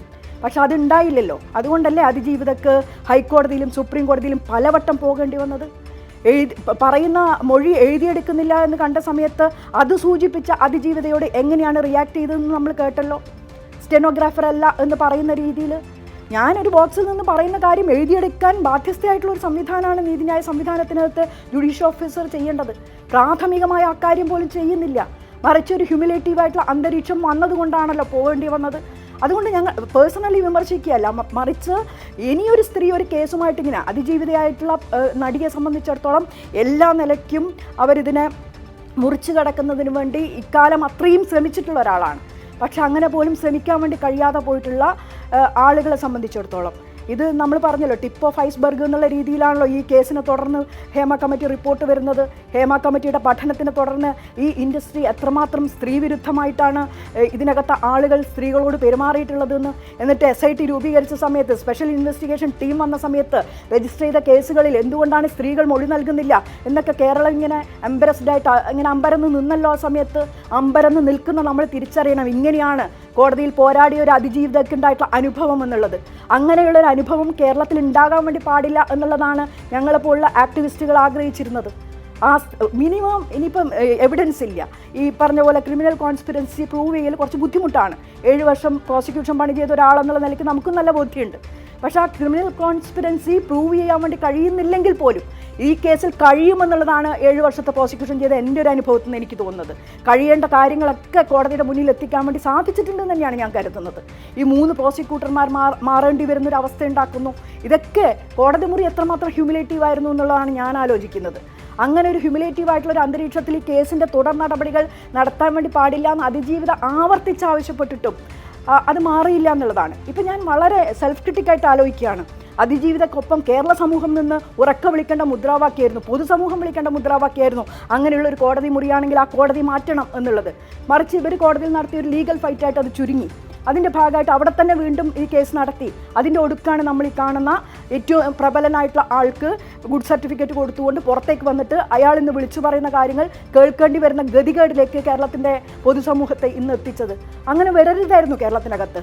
പ്രത്യേകിച്ച് ഇത്രയും ജാഗ്രതയോടുകൂടി നിന്നിട്ടുള്ളൊരു സർക്കാർ, ഇത്രയും ജാഗ്രതയോടുകൂടി നിൽക്കാൻ സാധിക്കുന്ന ഒരു പൊതുസമൂഹം, തൊഴിലിടത്ത് അവരോട് കൂടെ നിൽക്കാൻ സാധിച്ച വിരലിൽ എണ്ണാവുന്നവരാണെങ്കിലുള്ള സ്ത്രീകളായിട്ടുള്ള WCCയുടെ പ്രവർത്തകർ, WCCയുടെ പ്രവർത്തകരോട് കണ്ണി ചേർന്ന് നിന്നിട്ടുള്ള സ്ത്രീകളുടെ ഒട്ടേറെ പ്രസ്ഥാനങ്ങൾ, ഇതൊക്കെ ഉള്ളൊരു ഇടത്തു നിന്ന് ഇത്രയും വിജിലൻ്റായി നിൽക്കുന്നൊരു സമൂഹത്തിനകത്ത് നിന്നാണ് ഈ പറയുന്ന വിധത്തിലുള്ള സമൂഹത്തിനകത്തുള്ള പ്രിവിലേജ് ഉപയോഗിച്ചുകൊണ്ട്, പണം ഉപയോഗിച്ചുകൊണ്ട്, മറ്റ് സംവിധാനങ്ങൾ ഉപയോഗിച്ചുകൊണ്ട് ഒരു കേസിനെ ഇങ്ങനെ കോടതി മുറിക്കകത്ത് പോലും ഇങ്ങനൊരു അന്തരീക്ഷം സൃഷ്ടിക്കാൻ വേണ്ടി സാധിച്ചത്.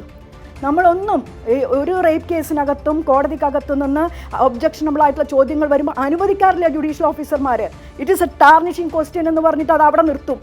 ഇറ്റ് ഈസ് എൻ ഹ്യൂമിലേറ്റിംഗ് ക്വസ്റ്റ്യൻ എന്ന് പറഞ്ഞിട്ട് അത് അവിടെ നിർത്തും. അങ്ങനെ നിർത്താൻ സന്നദ്ധമായില്ല എന്ന് മാത്രമല്ല, ഹ്യൂമിലേറ്റ് ചെയ്തത് ഇവിടെ ആരെയാണ്? ഇതൊക്കെ വരും കാലം കേരളം എക്സ്പോസ് ചെയ്യുമെന്നാണ് ഞാൻ പ്രതീക്ഷിക്കുന്നത്. ഒരു കണക്കിന് ഇതൊക്കെ എക്സ്പോസ് ചെയ്യാൻ ഈ പറയുന്ന ഫൗണ്ട് ഗിൽറ്റി 6 പേരിലേക്ക് ചുരുങ്ങിയത് ഒരു കണക്കിന് നന്നായി. ഇങ്ങനെയൊക്കെയാണ് കേരളത്തിലെ ചില കോടതി മുറിക്കകത്ത് സംഭവിക്കുന്നത് എന്ന് പൊതുസമൂഹം ചർച്ച ചെയ്യണം എന്നുള്ളതാണ് എൻ്റെ അഭിപ്രായം. അങ്ങനെ ചർച്ച ചെയ്യുന്ന സമയത്ത് നിശ്ചയമായും മേൽക്കോടതിയിലേക്ക് പോകും. മേൽക്കോടതിയിൽ പോകുന്ന സമയത്ത് എന്താ സംഭവിക്കുന്നത് നമുക്ക് കാണാം. എവിഡൻസ് ടാമ്പർ ചെയ്ത കേസിനകത്ത് ഒരു വീഡിയോ ഇതിൻ്റെ ഹാഷ് വാല്യൂ മാറുന്ന സമയത്ത് അതുപോലും കേസ് അന്വേഷിക്കാൻ സന്നദ്ധമല്ല എന്ന് പറയും വിധം സ്വന്തം മുന്നിലുള്ള എവിഡൻസിനകത്ത് ഇത്രയും മാൽ പ്രാക്ടീസ് നടന്നത് പോലും ബാധിക്കുന്നില്ലാത്ത വിധം ഒരു കോടതി പെരുമാറിയില്ലേ. ഇനി ജഡ്ജ്മെൻറ്റിൽ എന്താണെന്നുള്ളത് 12-ാം തീയതി നമ്മൾ കാണാൻ വേണ്ടി പോകുന്നേ ഉള്ളൂ. അതിനു മുമ്പ് നമ്മൾ ഇതെല്ലാം അറിഞ്ഞ കാര്യങ്ങളാണല്ലോ. അത് കേരളം ചർച്ച ചെയ്യണം. അങ്ങനെ ഒരു കോടതി മുറിക്കകത്തേക്ക് ഇനി ഏത് ഇത്രയും അതിജീവിതയായി മാറാൻ വേണ്ടി കഴിഞ്ഞ ഒരു നടിക്കപ്പുറത്തേക്ക് അത്രയും ശക്തിയായിട്ടുള്ളൊരു സ്ത്രീക്ക് പോലും ഇതാണ് അനുഭവമെങ്കിൽ ആരാ പരാതിയായിട്ട് വരിക? നാളെ ഇവിടെ നിന്ന് രാത്രി ഇറങ്ങി പോകുന്ന എനിക്ക് നേരെ ഇങ്ങനെ ഒരു അക്രമം ഉണ്ടായി, ഞാൻ എന്താ ചെയ്യേണ്ടത്? ആരാ കൊട്ടേഷൻ കൊടുത്തതെന്ന് ഞാൻ വിളിച്ചു പറഞ്ഞു കഴിഞ്ഞാൽ ഞാൻ എന്താ അനുഭവിക്കേണ്ടി വരിക? എങ്ങനെയായിരിക്കും കോടതി മുറി എന്നോട് പെരുമാറുക? കേരളത്തിലെ ഓരോ സ്ത്രീയും ആലോചിക്കുന്നത് ഇങ്ങനെയാണ്. ഇനി അപ്പോൾ ആരാ പരാതിപ്പെടാൻ സന്നദ്ധമായി വരിക? ഈ കേസ് ഒരു ഐക്കണായിട്ട് കേരളത്തിനകത്ത് ഏതൊരു പെൺകുട്ടിക്കും ഇങ്ങനെ ഒരു അനുഭവം ഉണ്ടായാൽ സർക്കാർ കൂടെ ഉണ്ടാകും എന്ന് പറഞ്ഞൊരു മുഖ്യമന്ത്രിയും സംവിധാനവും ഒക്കെ ഉണ്ടായിട്ടും ഇങ്ങനെ സംഭവിച്ചു എന്നുള്ളത് വലിയ രീതിയിൽ നിരാശയുണ്ടാക്കിയിട്ടുള്ളതാണ്. അതിനെ മറികടക്കുന്നതിന് വേണ്ടി എല്ലാ രീതിയിലുള്ള ഊർജ്ജവും കയ്യിൽ പിടിച്ചുകൊണ്ട് നീതിന്യായ സംവിധാനത്തിൻ്റെ അങ്ങേയറ്റം വരെ ഫൈറ്റ് ചെയ്യുന്നതിന് വേണ്ടി അതിജീവിതക്കൊപ്പം എല്ലാ ആളുകളും ഉണ്ടാകും. ഇപ്പോൾ ഒന്ന് കണ്ടില്ലേ, അനധികാര വ്യവസ്ഥക്കകത്ത് എത്രത്തോളം ആളുകൾ ഈ പറയുന്ന രീതിയിൽ ഒരു റേപ്പ് കൊട്ടേഷൻ കൊടുത്തിട്ടുള്ള ഒരു ക്രിമിനലിനോടൊപ്പം നിന്നു എന്നുള്ളത് വെറുതെ വിട്ട സമയത്തുണ്ടായ ആരവങ്ങളിൽ നിന്ന് നമ്മൾ തിരിച്ചറിഞ്ഞല്ലോ. ഒറ്റപ്പെട്ട മാധ്യമ പ്രവർത്തകൻ എന്നിട്ടും പറഞ്ഞല്ലോ അവൾക്കൊപ്പം തന്നെ എന്നുള്ളത്. ആ ഒരാളിലെങ്കിലും ഒരാളിൽ ഞങ്ങൾക്ക് പ്രതീക്ഷയുണ്ട്. മാധ്യമ പ്രവർത്തകരാണെങ്കിലും എത്ര ഒറ്റപ്പെടുത്താലും കൂക്കി വിളിച്ചാലും ഒരാൾ പറഞ്ഞല്ലോ അതിജീവിതക്കൊപ്പം നിൽക്കും എന്നുള്ളത്. അപ്പോൾ ആ നിലയ്ക്ക് കേരളത്തിനകത്ത് അതിജീവിതക്കൊപ്പം നിന്ന ഒരു സംവിധാനമുണ്ട്. ആ സംവിധാനം നിശ്ചയമായും അതിൻ്റെ ഏറ്ററ്റം വരെ പോകും. നിയമപരമായിട്ട് ഇനി തിരിച്ചടികൾ ഏറ്റാൽ പോലും അതിജീവിതം മുന്നോട്ട് വെച്ചിട്ടുള്ള ഈ ക്രിമിനലിനെ എക്സ്പോസ് ചെയ്തുകൊണ്ടേയിരിക്കും. അതിനുള്ള എല്ലാ സംവിധാനങ്ങളും പിന്തുണയും കേരളത്തിൻ്റെ പൊതുസമൂഹത്തിൽ നിന്നുണ്ടാകണം, മാധ്യമപ്രവർത്തകരിൽ നിന്നുണ്ടാവണം. ഇഴകീറിയുള്ള പരിശോധന, കോടതി മുറിക്കകത്ത് എന്ത് സംഭവിച്ചു എന്നുള്ളത് ഇനി പുറം ലോകത്തോട് വിളിച്ചു പറയേണ്ടുന്നൊരു സമയം കൂടിയാണത്. അതിനുകൂടി ഈ അവസരത്തെ ഉപയോഗപ്പെടുത്താൻ വേണ്ടി കഴിയണമെന്നാണ് ഞാൻ ആഗ്രഹിക്കുന്നത്.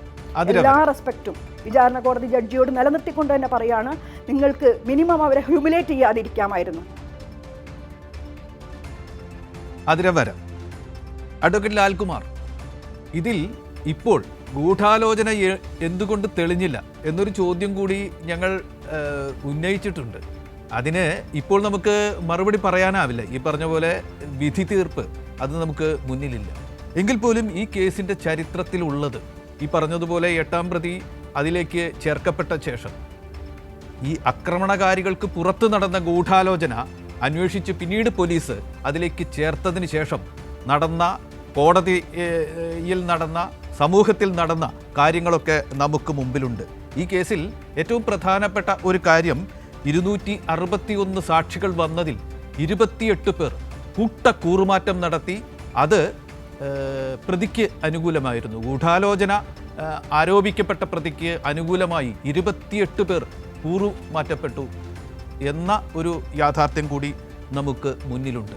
ഇത്തരത്തിലുള്ള ഗൂഢാലോചന ചേർക്കപ്പെട്ടതിന് ശേഷം നടന്ന ഒരു അട്ടിമറിയുടെ പരിണതി കൂടിയാണോ ഇന്ന് ഈ ഗൂഢാലോചന തെളിയാതെ പോയത് എന്ന സംശയം എല്ലാവർക്കുമുണ്ട്. അഭിഭാഷകൻ എന്ന നിലയ്ക്ക് ഇപ്പോൾ മുന്നിലില്ലാത്ത വിവരങ്ങൾ മാറ്റിവെച്ചുകൊണ്ട് താങ്കളുടെ അനുഭവ പരിചയത്തിൽ നിന്ന് എന്ത് കൂട്ടിച്ചേർക്കാനുണ്ട്? ഒപ്പം തന്നെ ഇവിടെ ഉയർന്ന കാര്യങ്ങളിലുള്ള താങ്കളുടെ പ്രതികരണവും. ലാൽകുമാർ.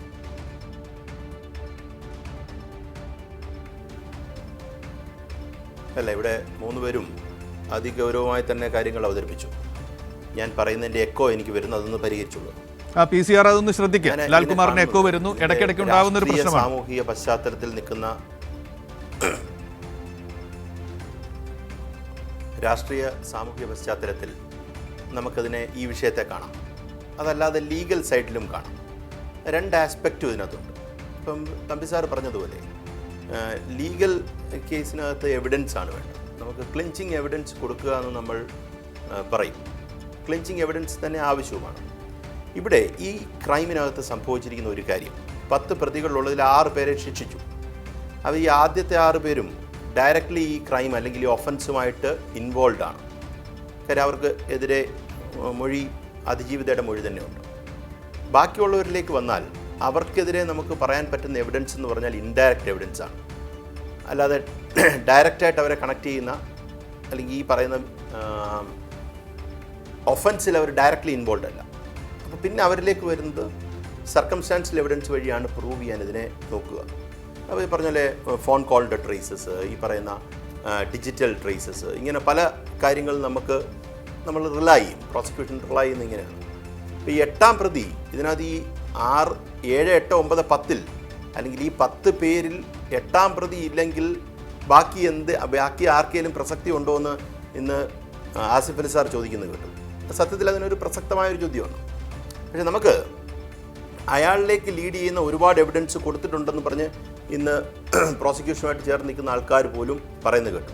ഒരാശ്വാസമുള്ളത് ഇവിടെ അപ്രീസിയേഷൻ ഓഫ് എവിഡൻസിനെ കുറിച്ച് തമ്പി സാർ പറഞ്ഞല്ലോ.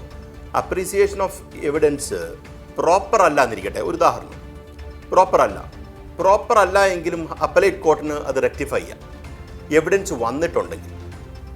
നമുക്ക് ഈ ട്രയലിനകത്ത് എവിഡൻസ് വന്നിട്ടുണ്ടെങ്കിൽ ആ എവിഡൻസിനെ ലോവർ കോർട്ട് അല്ലെങ്കിൽ ദ കോർട്ട് ബിലോ സെഷൻസ് കോടതി അപ്രീഷിയേറ്റ് ചെയ്തിരിക്കുന്നത് കറക്റ്റായിട്ടല്ല. She came to a conclusion but appreciated in a wrong manner. അത് നമുക്ക് എപ്പോഴും ആശാവഹമാണ്. കാര്യം അപ്പലേറ്റ് കോടതിക്ക് അത് റെക്ടിഫൈ ചെയ്യാം. പക്ഷേ ഈ പറയുന്ന ക്ലിയർ കട്ട് എവിഡൻസ് പലപ്പോഴും ഇതിനകത്ത് ആവശ്യമാണ്. കോൺസ്പിറസി പ്രൂവ് ചെയ്യാൻ വലിയ ബുദ്ധിമുട്ടുണ്ടാകുന്നതിൻ്റെ കാര്യം അതാണ്. ഇയാളിലേക്ക് ലീഡ് ചെയ്യുന്ന രീതിയിൽ എന്ത് ക്ലിഞ്ചിങ് എവിഡൻസ് ഉണ്ട് എന്നുള്ളൊരു ചോദ്യമുണ്ട്. നോക്കൂ, നമ്മുടെ നിയമ സംവിധാനത്തിൽ നമ്മൾ എടുക്കുന്ന എന്താ, പ്രിസംപ്ഷൻ ഓഫ് ഇന്നസെൻസ് ആണ് ബേസിക് ക്രിമിനൽ ജൂറിസ്പ്രുഡൻസിൻ്റെ ഫണ്ടമെൻ്റൽ പ്രിൻസിപ്പിൾ. അപ്പം ഈ പ്രിസംപ്ഷൻ ഓഫ് ഇന്നസെൻസ് എന്ന് പറയുന്നത് ഈ പറയുന്ന ആൾക്കാർക്ക് എല്ലാം ബാധകമാണ്. അത് 8ാം പ്രതിക്കും 1ാം പ്രതിക്കും 10ാം പ്രതിക്കും എല്ലാം ബാധകമാണ്. പ്രിസംപ്ഷൻ ഓഫ് ഇന്നസെൻസ് ഇല്ലാതെ വരിക പലപ്പോഴും സ്പെഷ്യൽ സ്റ്റാറ്റ്യൂട്ടുകളിലാണ് വരുന്നത്. ഇപ്പോൾ പോക്സോ എടുക്കുകയാണെങ്കിൽ ബേർഡൻ ഇയാളുടെ മണ്ടയ്ക്കാണ്, ഇയാൾ പ്രൂവ് ചെയ്യണം. അല്ല എങ്കിൽ പ്രോസിക്യൂഷൻ തന്നെ ഇയാളുടെ പ്രൂവ് ചെയ്യേണ്ടത് ഒരു ആവശ്യമുണ്ട്. അത്രത്തോളം ക്ലിഞ്ചിങ് എവിഡൻസ് ഹാജരാക്കിയിട്ടുണ്ട് എങ്കിൽ പ്രശ്നമില്ല. സർക്കംസ്റ്റാൻസ് മേക്കൗട്ട് ചെയ്യുമ്പോൾ ഒരു പ്രശ്നം, ഇപ്പോൾ നോക്കൂ, ഒരു ചെയിനാണ്. ആ ചെയിൻ്റെ എല്ലാ ലിങ്കുകളുടെയും എല്ലാ സർക്കംസ്റ്റാൻസും ക്ലിയർ കട്ടായിട്ട് പ്രൂവ് ചെയ്യേണ്ട ഒരു സിറ്റുവേഷൻ ഉണ്ട്. അതല്ലെങ്കിൽ ആ കേസ് വീക്കാവും.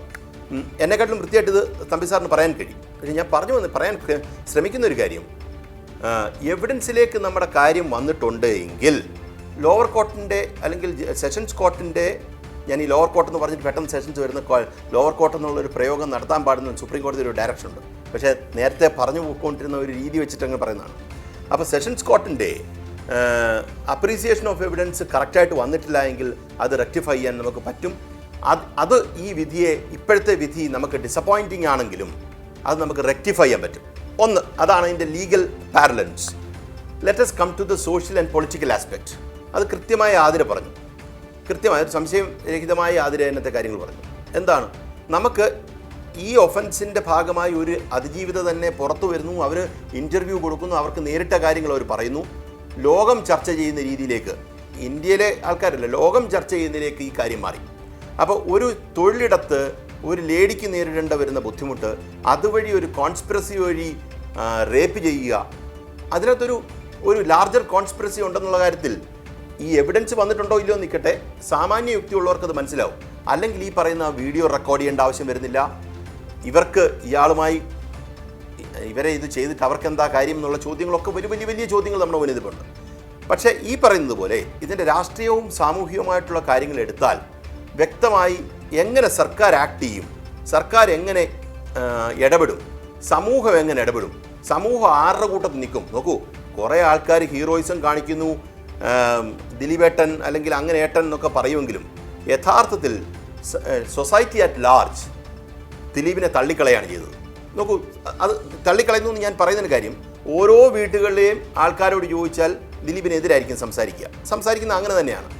അതിന് ഒരു റിഫ്ലക്ഷൻ ദിലീപിൻ്റെ സിനിമകൾ തന്നെയാണ്. നോക്കൂ, അത് കഴിഞ്ഞ പിന്നെ ദിലീപിൻ്റെ സിനിമ ഒരെണ്ണം പോലും രക്ഷപ്പെട്ടിട്ടില്ല. കാര്യം അത് സമൂഹത്തിൻ്റെ ഒരു റിയാക്ഷനാണ്. അയാൾ ഒഫൻസ് കമ്മിറ്റ് ചെയ്തു എന്നുള്ള കാര്യങ്ങൾ വരുമ്പം അതിനോടുള്ള സമൂഹത്തിൻ്റെ റെസ്പോൺസ്. അപ്പം എനിക്ക് സമൂഹത്തിൽ വലിയ പ്രത്യാശയാണ് ഈ കേസിൽ നിന്ന് വന്നത്. കാര്യം സമൂഹം അയാളെ ഏലിയനേറ്റ് ചെയ്യാനും അല്ലെങ്കിൽ സമൂഹത്തിന് റിയാക്ട് ചെയ്യാനുള്ള ശക്തി, അയാളുടെ തൊഴിലിടത്തിൽ അയാൾക്ക് ഒരു സാധ്യത, അയാൾ അഭിനേതാവ് എന്നുള്ള രീതിയിൽ ഏറ്റവും കൂടുതൽ അയാൾ പ്രതീക്ഷിക്കുക സക്സസ് ഓഫ് എ സിനിമയാണ്. That is absolutely gone. അത് അങ്ങനൊരു അവസ്ഥയിലേക്ക് സമൂഹത്തിനൊരു റെസ്പോൺസ് കൊടുക്കാൻ പറ്റി എന്നുള്ളതിന് വലിയ കാര്യമുണ്ട്. അപ്പം എനിക്കിതുമായി ബന്ധപ്പെട്ട ഒരു അത് പറഞ്ഞു സോഷ്യോ പൊളിറ്റിക്കൽ ലൈനിൽ പെർഫെക്റ്റ് ആയിട്ട് ഇയാൾക്ക് റെസ്പോൺസ് കൊടുക്കാനും അതിജീവിതരോട് നിൽക്കാനും കുറേ ന്യൂസൻസ് ഉള്ള ആൾക്കാർ ഈ ബേളം ഉണ്ടാക്കുന്ന ആൾക്കാർ പറഞ്ഞുകൊണ്ടേയിരിക്കും. ആ ഫ്രിഞ്ച് എലമെൻറ്റ്സ് എപ്പോഴും പറഞ്ഞുകൊണ്ടിരിക്കും ചന്ദ്രേട്ട. അത് ഏത് കേസിലായാലും പറഞ്ഞുകൊണ്ടിരിക്കും. സമൂഹത്തിന് കൽപ്പാന്തകാലത്തോളം പറഞ്ഞുകൊണ്ടിരിക്കുന്ന ആൾക്കാർ, അവരെ നമുക്ക് നന്നാക്കാനൊന്നും പറ്റില്ല. അതല്ല സമൂഹം, അത് ഡീവിയൻറ്റുകളാണ്, അത് സോഷ്യൽ ഡീവിയൻസ് ഉള്ള കുറേ വ്യക്തിത്വങ്ങളാണ്. അത് ഈ പറയുന്ന ബലാത്സംഗം ചെയ്താലും ബലാത്സംഗം ചെയ്തില്ലേലും അവർക്ക് വേണ്ടി സംസാരിക്കാനും ഒക്കെ ആൾക്കാർ വരികയും സംസാരിക്കുകയും ചെയ്യും. പക്ഷെ അല്ലാതെ പൊതു രീതിയിൽ എടുത്തു കഴിഞ്ഞാൽ നല്ല രീതിയിലാണ് സോഷ്യോ പൊളിറ്റിക്കൽ സിസ്റ്റം ഇതിനെ ഡീൽ ചെയ്ത്, സർക്കാർ ഡീൽ ചെയ്ത്. അതൊന്ന്. പിന്നെ ഈ നേരത്തെ പറഞ്ഞത് ഒന്നുകൂടെ ഞാൻ ആവർത്തിക്കുകയാണ്.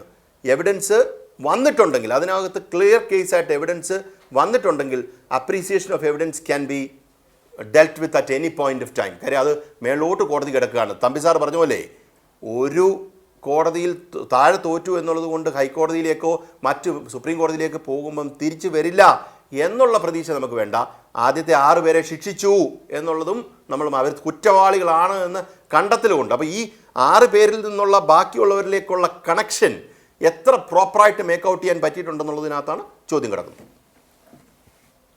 ഷുക്കൂർ വക്കീൽ, ഇന്ന് കോടതിയിൽ ഈ നിഗമനം കോടതി അവതരിപ്പിച്ച് കഴിഞ്ഞതിന് ശേഷം 8ാം പ്രതി സംസാരിച്ചത് നമ്മളെല്ലാവരും കേട്ടു. അതിൽ അദ്ദേഹത്തിന് അത് പറയാനുള്ള ഒരു അവകാശത്തെ നമ്മൾ ചോദ്യം ചെയ്യുന്നില്ല.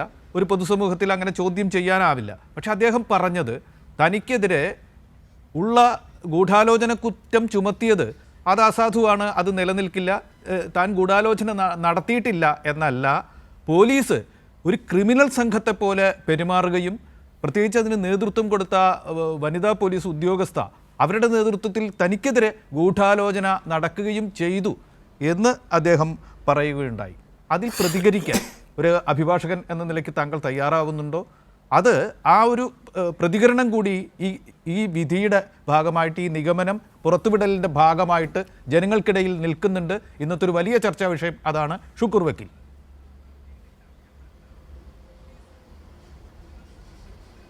തീർച്ചയായും അദ്ദേഹം ഈ 8ാം പ്രതിയായ ദിലീപ് ആദ്യം ഉപയോഗിക്കുന്ന വാക്ക് സർവശക്തനായ ദൈവത്തിന് നന്ദി എന്നാണ്.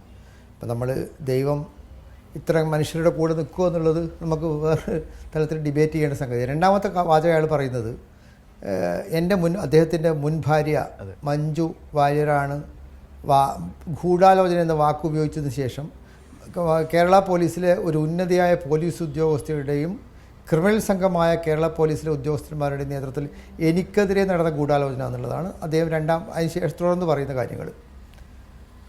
നമ്മൾ മനസ്സിലാക്കേണ്ടത് കേരള പോലീസ് ക്രിമിനൽ സംഘമല്ല എന്ന് കേരള പോലീസിൻ്റെ ചരിത്രം പരിശോധിച്ച എല്ലാവർക്കും ബോധ്യപ്പെടുന്ന കാര്യമാണ്. മാത്രമല്ല, ഇത്തരം ഗുരുതരമായ കുറ്റകൃത്യത്തിൽ ഏർപ്പെടുന്ന ഒരാളെ ഒരു നിലക്കും പ്ലാൻ ചെയ്ത്, അതായത് സാക്ഷികളെയോ മൊഴികളെയോ പ്ലാൻ ചെയ്ത് ഉണ്ടാക്കാവുന്നൊരു കാര്യവുമല്ല.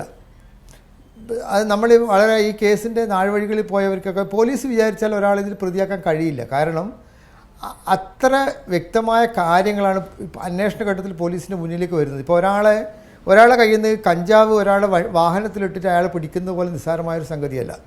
ഈ 8ാം പ്രതി 1ാം പ്രതിയുമായും ഉണ്ടായ ലിങ്ക് അത് പോലീസിനുണ്ടാക്കാൻ കഴിയുന്ന കാര്യമല്ല. അയാൾക്ക് പണം കൊടുത്തത്, അയാളുടെ അമ്മക്ക് പണം കൊടുത്തത്, മറ്റു രീതിയിൽ അയാളുമായി പരസ്പരം കണ്ടുമുട്ടിയതിൻ്റെ തെളിവുകൾ, അയാളുമായി സംസാരിക്കുന്നതിന് തെളിവുകൾ, ഇതൊക്കെ പോലീസ് ക്രിയേറ്റ് ചെയ്യാൻ കഴിയുന്ന ഒരു കാര്യമല്ലല്ലോ. നമുക്ക് ഒരു ഘട്ടത്തിലും അത് പറ്റില്ല. ഒരു സെൽഫി എടുക്കുന്ന സംഗതിയാണ് പോലീസ് ക്രിയേറ്റ് ചെയ്യാൻ പറ്റുക. അപ്പം മാത്രമല്ല, നേരത്തെ ലാൽ കുമാർ സൂചിപ്പിച്ചതുപോലെ ഒരു റേപ്പ് ചെയ്ത 1 മുതൽ 6 വരെയുള്ളവർ റേപ്പ് കേസിലെ പ്രതികളാണ്. അവർ കുറ്റം ചെയ്തു എന്ന് കോടതി കണ്ടെത്തി. എന്തിനാണ് അവർ ആ സംഗതി വീഡിയോ റെക്കോർഡ് ചെയ്തത്? വളരെ ക്രൂഷ്യലായൊരു ചോദ്യമാണ്. ആ റെക്കോർഡ് ചെയ്ത് ആർക്ക് വേണ്ടി റെക്കോർഡ് ചെയ്ത് അവർ ആ മെമ്മറി കാർഡ് ആർക്കാണ് കൈമാറിയത് മെമ്മറി കാർഡ് എന്ത് സംഭവിച്ചു? അപ്പോൾ അത് പിന്നെ കണ്ടു എന്നാണ് ബാലേന്ദ്രൻ എന്ന് പറയുന്നത് പിന്നെ വെളിപ്പെടുത്തിയ ആൾ പറയുന്നത്. അപ്പം അത് കൃത്യമായൊരു ലിങ്ക് അതിലുണ്ട്. അപ്പം ഇവിടെ കേരള പോലീസ് ഗൂഢാലോചന നടത്തിയിട്ടാണോ ബാലേന്ദ്രൻ എന്ന് പറയുന്നയാൾ എത്രയോ നാൾക്ക് ശേഷം ആ കാര്യം ഒരു ചാനൽ വഴി വെളിപ്പെടുത്തിയത്, മുഖ്യമന്ത്രിക്ക് പരാതി നൽകിയത്? അല്ല. കൃത്യമായി ഈ അയാൾ ചെയ്ത കുറ്റകൃത്യത്തെക്കുറിച്ച് കൃത്യമായി അയാൾക്ക് ധാരണയുണ്ട്. പിന്നെ അയാൾ മികച്ചൊരു അഭിനേതാവാണ്. കേരള സിനിമയിൽ 25 വർഷമായിട്ട് മികച്ച അഭിനേതാവായി അഭിനയിക്കുന്ന ഒരാൾക്ക് ഇത്രയും മനോഹരമായ ഒരു ഡയലോഗ് എഴുതി തയ്യാറാക്കി തിരക്കഥയിൽ പറയുന്നത് പോലെ മൈക്കിന് മുമ്പിൽ പറയാൻ ഒരു മടിയും അദ്ദേഹത്തിനില്ല. നമ്മൾ വളരെ പ്രിപ്പയർ ചെയ്ത് വന്ന് വോയിസ് മോഡുലേഷനൊക്കെ വ്യത്യാസപ്പെടുത്തി സിനിമയിൽ അഭിനയിക്കുന്നത് പോലെയാണ് അയാൾ ഇന്ന് മൈക്കിൻ്റെ മുമ്പിൽ അഭിനയിച്ചത്. അപ്പോൾ അതിൽ നമുക്ക് യാതൊരു തർക്കവുമില്ല. അപ്പോൾ നമ്മൾ ഒരു കാര്യം മനസ്സിലാക്കേണ്ടത്, ഇപ്പോൾ 2-3 പേര് അഭിഭാഷകരാണ് അപ്പുറത്തുള്ളത്. അവർക്ക് 3 പേർക്ക് അറിയുന്ന കാര്യം, ഒരു ക്രിമിനൽ കേസ് കോടതിയിൽ ശിക്ഷിക്കപ്പെടണമെങ്കിൽ 3-4 കാര്യങ്ങൾ ഒത്തുവരണം. ഒന്ന്, FIR മുതൽ പോലീസിൻ്റെ അന്വേഷണ ടീം അന്വേഷണം പൂർത്തീകരിക്കുന്നതിനുള്ള പോലീസിൻ്റെ ഭാഗത്തുള്ള വലിയൊരു എഫേർട്ടുണ്ട്. സൂക്ഷ്മമായിട്ട് കാര്യങ്ങൾ പരിശോധിച്ച് കോൺട്രഡിക്ഷൻസ് വരാതെ പരസ്പര വിരുദ്ധമാകാതെ കാര്യങ്ങൾ എത്തിക്കണം. 2, ആ കേസിൽ സാക്ഷികളാക്കപ്പെടുന്നവർ പൂർണ്ണമായും പ്രോസിക്യൂഷൻ സഹകരിക്കുന്നവരായിരിക്കണം. 3, പ്രോസിക്യൂട്ടർ എന്ന നിലയിൽ പ്രോസിക്യൂട്ടർമാർ എടുക്കുന്ന എഫേർട്ട് എന്തായിരിക്കണം. 4, അത്തരം കേസുകളിൽ ജുഡീഷ്യൽ ഓഫീസറുടെ സമീപനം എന്തായിരിക്കണം.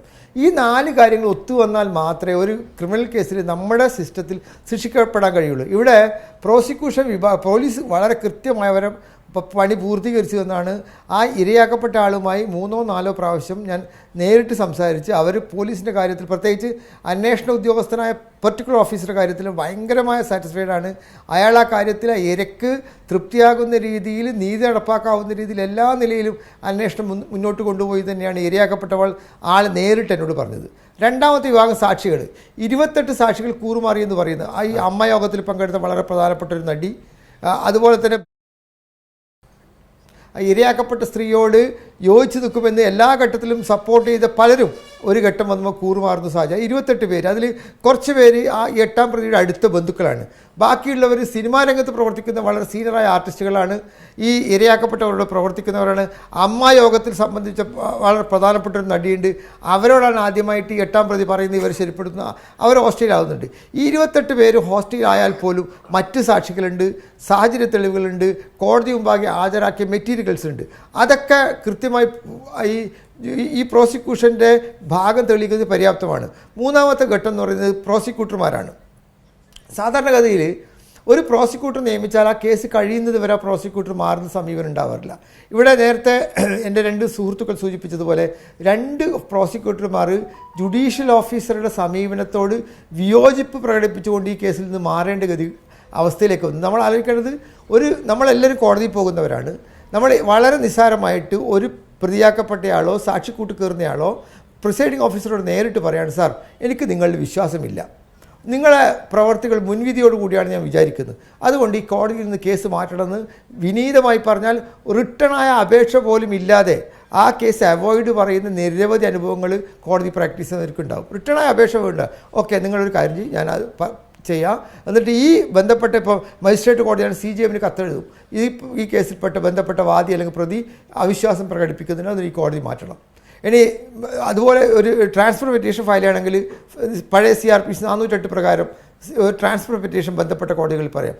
ഇവിടെ ഈ ഇരയാക്കപ്പെട്ട അതിജീവിതയോട് വളരെ മോശം ഹ്യൂമിലിയേറ്റ് ചെയ്യുന്ന രീതിയിൽ, അവരെ അപമാനിക്കുന്ന രീതിയിൽ, അവരുടെ വിശ്വാസം മുഴുവൻ തകർക്കുന്നതിൽ ദിവസങ്ങളോളം പ്രതിഭാഗം ക്രോസ് എക്സാമിനേഷൻ നടത്തുന്ന സമയത്ത് അവരോടൊപ്പം നിൽക്കേണ്ട, അവരോടൊപ്പം നിൽക്കുക എന്ന് പറയുന്നത് അവരുടെ മനസ്സിൽ വിശ്വാസം ഉറപ്പിക്കേണ്ട, ഈ അവരോടൊപ്പം നിൽക്കുക എന്ന് പറയുന്നത് ഏതെങ്കിലും പക്ഷത്ത് അവരോട് പക്ഷപാതം കാണിക്കുക എന്നല്ല, അവരുടെ വിശ്വാസം ഊട്ടി ഉറപ്പിക്കേണ്ട.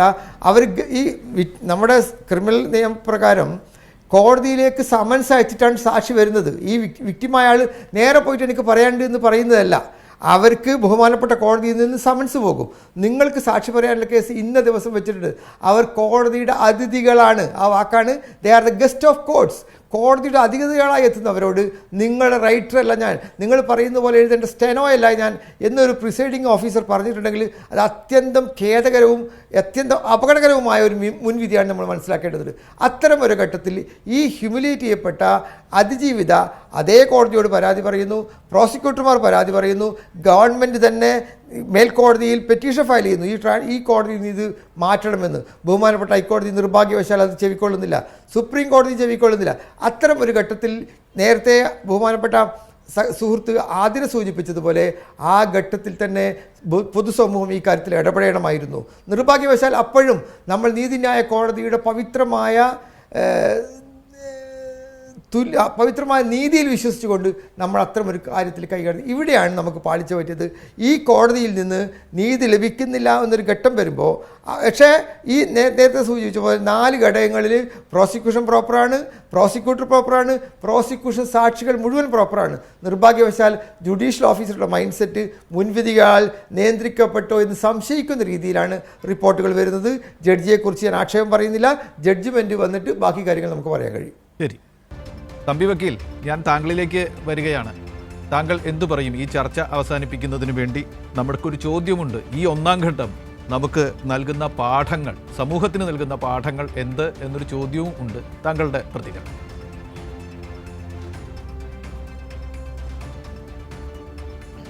തീർച്ചയായിട്ടും ഇത് നിരാശാജനകം തന്നെയാണ് ഈ വിധി, അതിൽ യാതൊരു സംശയവുമില്ല. പക്ഷേ അതെങ്ങനെയാണ് ആ വിധിയിൽ എത്തിച്ചേർന്നത് പർട്ടിക്കുലർ ജഡ്ജ് എന്നുള്ളതാണ് ഏറ്റവും പ്രധാനപ്പെട്ട കാര്യം. അത് നമ്മൾ പരിശോധിക്കേണ്ട കാര്യങ്ങളാണ്. നേരത്തെ പറഞ്ഞതുപോലെ ഈ എവിഡൻസ്, ഈ കേസിൽ വന്നിട്ടുള്ള എവിഡൻസ് ശരിയായ രീതിയിൽ അപ്രീഷിയേറ്റഡ് ഉണ്ടോ എന്നുള്ളതാണ് ഏറ്റവും പ്രധാനപ്പെട്ട വസ്തുത. അങ്ങനെ ശരിയായ രീതിയിലുള്ള അപ്രീസിയേഷൻ നടന്നിട്ടില്ല എങ്കിൽ തീർച്ചയായിട്ടും അത് മേൽക്കോടതിയിൽ തിരുത്തപ്പെടും എന്നുള്ള കാര്യത്തിൽ എനിക്ക് യാതൊരു സംശയവുമില്ല. പിന്നെ ഈ നമ്മൾ നേരത്തെ സൂചിപ്പിച്ചതുപോലെ ഒട്ടേറെ പ്രശ്നങ്ങൾ ഈ കേസുമായി ബന്ധപ്പെട്ടുകൊണ്ട് ഉണ്ടായിട്ടുണ്ട്. ആ പ്രശ്നങ്ങൾ ഉണ്ടായ അവസരത്തിൽ തന്നെ അത് പ്രോസിക്യൂഷനായാലും ശരി, അതിജീവിത ആയാലും ശരി, ഇതെല്ലാം ചലഞ്ച് ചെയ്തിട്ടുമുണ്ട്. സുപ്രീം കോടതി വരെ പോയിട്ടുണ്ട്. നമുക്കറിയാം, സുപ്രീം കോടതി വരെ പോയപ്പോൾ കേരള സർക്കാർ സുപ്രീം കോടതിയിലെ തന്നെ ഏറ്റവും പ്രമുഖ സീനിയർ അഭിഭാഷകനെ ഈ കേസിൽ എൻഗേജ് ചെയ്യിച്ച ചരിത്രവുമൊക്കെ നമുക്കറിയാം. പക്ഷേ ഇത് സംഭവിച്ചു. പക്ഷേ നിയമവൃത്തങ്ങളിൽ നമ്മൾ ഏറെക്കുറെ ആളുകൾ പ്രതീക്ഷിച്ച വിധിയായിരുന്നു ഇത്. ഇങ്ങനെ സംഭവിക്കുമെന്നത് സംഭവിച്ചിരിക്കുന്നു. തീർച്ചയായിട്ടും ഞാൻ പൊതുവെ കാര്യങ്ങളെ പോസിറ്റീവായി കാണുന്ന ഒരാളാണ്. എനിക്ക് ശുഭാപ്തി വിശ്വാസമുണ്ട് ഈ കേസിൽ. തീർച്ചയായിട്ടും സംസ്ഥാന ഗവൺമെൻറ് അപ്പീൽ കൊടുക്കാൻ തന്നെ തീരുമാനിച്ചിട്ടുണ്ട്. അപ്പീൽ കൊടുക്കുമ്പോൾ കുറച്ചുകൂടി വിശദമായി ഈ പ്രശ്നങ്ങൾ അനാലിസ് ചെയ്യപ്പെടും. അതുകൊണ്ട് തന്നെ നമുക്ക് നിരാശപ്പെടേണ്ട കാര്യമില്ല, അതിജീവിതകൾക്കും നിരാശപ്പെടേണ്ട കാര്യമില്ല. ഇതൊക്കെ ഒറ്റപ്പെട്ട സംഭവങ്ങൾ ആയിട്ട് മാത്രം നമ്മൾ കാണണം. കാരണം നിയമം എന്ന് പറയുന്നത് ഈ പറയുന്നത് പോലെ അത് ആകാശം ഇടിഞ്ഞു വീണാലും നിയമം നടപ്പാക്കണം എന്നുള്ള ഒരു ആപ്തവാക്യം അതിൽ വിശ്വസിക്കുന്നവരാണ് നമ്മളെല്ലാം അതിൽ രംഗത്ത് പ്രവർത്തിക്കുന്നവരുമാണ്.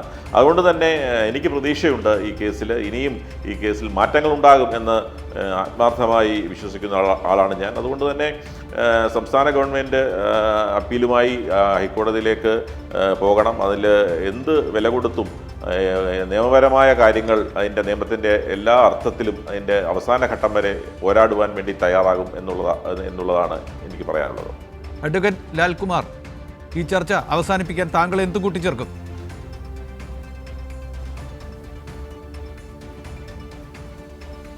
അല്ല, തമ്പി സാർ പറഞ്ഞതുപോലെ ഈ എവിഡൻസുമായി ബന്ധപ്പെട്ട് ജുഡീഷ്യൽ ഓഫീസറുടെ റീസണിങ് നമ്മൾ അറിയണം. ആ റീസണിങ് അറിഞ്ഞു കഴിഞ്ഞ് മാത്രമേ നമുക്ക് അതിനകത്തൊരു കമൻറ്റ് പറയാൻ പറ്റൂ. പക്ഷേ സാറ് പറഞ്ഞതുപോലെ തന്നെ എവിഡൻസ് കൃത്യമായി അഡ്യൂസ് ചെയ്യപ്പെട്ടിട്ടുണ്ട് എങ്കിൽ അത് റീഅപ്രീസിയേഷൻ പോസിബിളാണ് എന്നുള്ളത് കൊണ്ട് തന്നെ ഒരു ശിക്ഷയിലേക്ക് വന്നുകൂടാന്നില്ല. ഒരു കാര്യം കൂടെ ഞാൻ പറയുന്ന ഒരു പെസിമിസ്റ്റിക് സ്റ്റേറ്റ്മെൻ്റ് ആയിട്ട് കരുതണ്ട. ഏതേലും തരത്തിൽ എവിഡൻസ് അതിനകത്ത് ഇല്ലാന്നിരിക്കട്ടെ, ഇല്ല എങ്കിൽ ഒരു കാരണവശാലും കുറ്റവാളിയാക്കാനും പാടില്ല. കാര്യം അത് നമ്മുടെ ഇമോഷണലി ഡ്രിവൺ ആയിട്ടുള്ളൊരവസ്ഥ കൊണ്ട് നമ്മുടെ ജഡ്ജ്മെൻറ്റിലേക്ക് എത്താൻ പാടില്ല. കാര്യം ഒരു അക്യൂസ്ഡ്, നമ്മുടെ ലീഗൽ പ്രിൻസിപ്പിൾ തന്നെ അതാണ്. അക്യൂസ്ഡിനെ ചുമ്മാതെ നമുക്കൊരാളെ ഒന്നും നമ്മുടെ ഇമോഷണൽ ഡ്രൈവ് ചെയ്ത് കാര്യങ്ങൾ ചെയ്യാൻ പാടില്ല. അപ്പോൾ എവിഡൻസ് ഉള്ളത് റീഅപ്രീഷിയേറ്റ് ചെയ്ത് അയാളെ ശിക്ഷിക്കട്ടെ. ഇല്ല എങ്കിൽ ഇല്ലാത്തത് കൂടെ നമ്മുടെ സമൂഹം ഒന്നടങ്കം ഇദ്ദേഹത്തെ കുറ്റവാളി എന്ന് വിളിച്ചാലും അയാൾ കുറ്റം ചെയ്തതിൻ്റെ തെളിവില്ല എങ്കിൽ നമ്മളതിന് അതുവഴി തന്നെ വിടുക എന്നുള്ളതാണ്. അത് അവിടെ നമ്മൾ യുക്തിപരമായി നമ്മൾ കമ്പോസ്ഡ് ആകുക എന്നുള്ളതാണ് ചെയ്യേണ്ടത്. നമ്മൾ ഇമോഷണലി നമുക്ക് ഒരുപാട് വിഷമം ഉണ്ടാകുന്ന കാര്യമാണെങ്കിൽ പോലും. ഷുക്കൂർ വക്കീൽ, താങ്കളുടെ ഉപസംഹാരം എങ്ങനെയാണ് ഈ ചർച്ചയ്ക്ക്?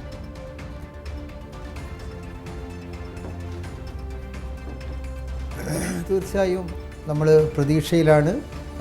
അപ്പീൽ കോടതികളിൽ പ്രോസിക്യൂഷൻ ഹാജരാക്കിയ തെളിവുകൾ ആ കേസിൽ ഞാൻ മനസ്സിലാക്കിയെടുത്തോളം പ്രതിക്ക് ശിക്ഷ ലഭിക്കുന്നതിന് സാധ്യമായ തെളിവുകളുണ്ടെന്നാണ് എനിക്ക് മനസ്സിലാക്കിയ വിവരം.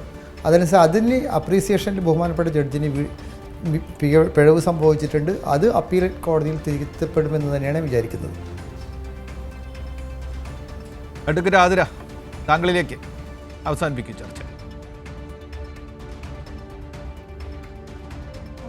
സമൂഹം ഒരു ജനാധിപത്യ സമൂഹം എന്നുള്ള നിലക്ക് ഒരു തോറ്റുപോകുന്ന സമൂഹമാകരുത് എന്നുള്ള വാശി നമ്മളെ സംബന്ധിച്ചിടത്തോളം ഉണ്ട്. അതുകൊണ്ട് നിശ്ചയമായും ഈ കേസിനകത്ത് ഞാൻ ലാൽകുമാർ പറഞ്ഞതുപോലെ 8ാം പ്രതി ഇതിനകത്ത് ഇൻവോൾവ് അല്ലെങ്കിൽ അയാൾക്കെതിരെ തെളിവില്ലെങ്കിൽ എന്നുള്ള ഒരു സംശയം 1% പോലും എൻ്റെ മനസ്സിലില്ല. 8ാം പ്രതി ഇതിൽ ഇൻവോൾവ് ആണ്, അയാളാണ് ഈ ക്രൈം ഉണ്ടാക്കിയത്, അയാൾ ഓർഗനൈസ് ചെയ്തിട്ടുള്ള ഒരു ക്രൈമാണത്.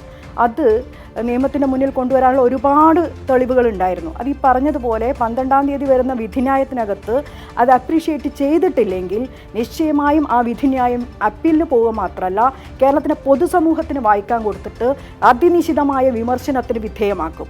ഇങ്ങനെയാണ് ഒരു കോടതി മുറി അതിൻ്റെ വിധിന്യായത്തിനകത്ത് പ്രബലർ മറുഭാഗത്ത് വരുന്ന സമയത്ത് എത്ര പോരാടാൻ തയ്യാറായ സ്ത്രീ ഉണ്ടെങ്കിലും ഇങ്ങനെയാണ് പെരുമാറുന്നത് എന്നുള്ളത് വരുംകാല സ്ത്രീ മുന്നേറ്റ ചരിത്രത്തിനകത്ത് രേഖപ്പെടുത്തും. അവരിത് ഈ നാട്ടിലെ സാധാരണ മനുഷ്യർക്ക് പറഞ്ഞ് ഇൻ്റർപ്രറ്റ് ചെയ്ത് വായിച്ചു കൊടുക്കും. ഇങ്ങനെയാണ് കോടതി മുറിക്കകത്ത് നടന്നിട്ടുള്ളത് എന്നുള്ളത്. അപ്പീൽ സർക്കാർ പോകുന്നെന്ന് നിയമവകുപ്പ് മന്ത്രി പറഞ്ഞിട്ടുണ്ട്. ആ സംവിധാനങ്ങൾ നേരത്തെ പറഞ്ഞ പോലെ കൃത്യമായ ഹോംവർക്ക് ചെയ്തിട്ട് അപ്പീലുമായിട്ട് മുന്നോട്ട് പോകണം.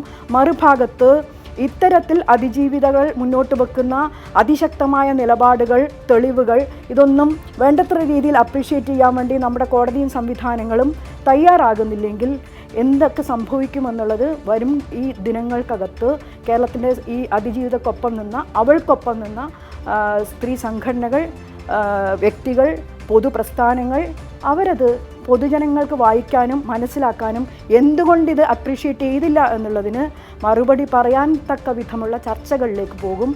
നിശ്ചയമായും ഇനിയൊരു അതിജീവിതയ്ക്ക് ഇത്തരം അനുഭവം വരാതിരിക്കാൻ ട്രയൽ മുറിക്കകത്ത് കൂട്ടിനകത്ത് നിന്നുകൊണ്ട് ഒരു ഈ ജുഡീഷ്യറി എന്നോട് ഇത്രയും ബയസ്ഡ് ആയിട്ടാണ് പെരുമാറുന്നത് എന്ന് പറഞ്ഞ് അതിനുവേണ്ടി യുദ്ധം ചെയ്യാനുള്ളൊരവസ്ഥ ഇല്ലാതാക്കും വിധം ട്രയൽ മുറികൾ സ്ത്രീയോട്, അതിജീവിതയോട്, വിക്ടിമായിട്ടുള്ള ഒരാളോട് കുറേ കൂടി എമ്പതിയോടുകൂടി പെരുമാറാൻ കഴിയുന്ന കോടതി അന്തരീക്ഷം ഉണ്ടാക്കണം എന്നുൾപ്പെടെയുള്ള വിമർശനങ്ങളിലേക്ക്, തിരുത്തലുകളിലേക്ക് പോകും വിധമുള്ള ഒരു ചർച്ച വരും ദിവസങ്ങൾക്കകത്ത് കേരളത്തിനകത്ത് നടക്കും എന്നുള്ള പ്രതീക്ഷയാണ് എന്നെ സംബന്ധിച്ചിടത്തോളം ഉള്ളത്.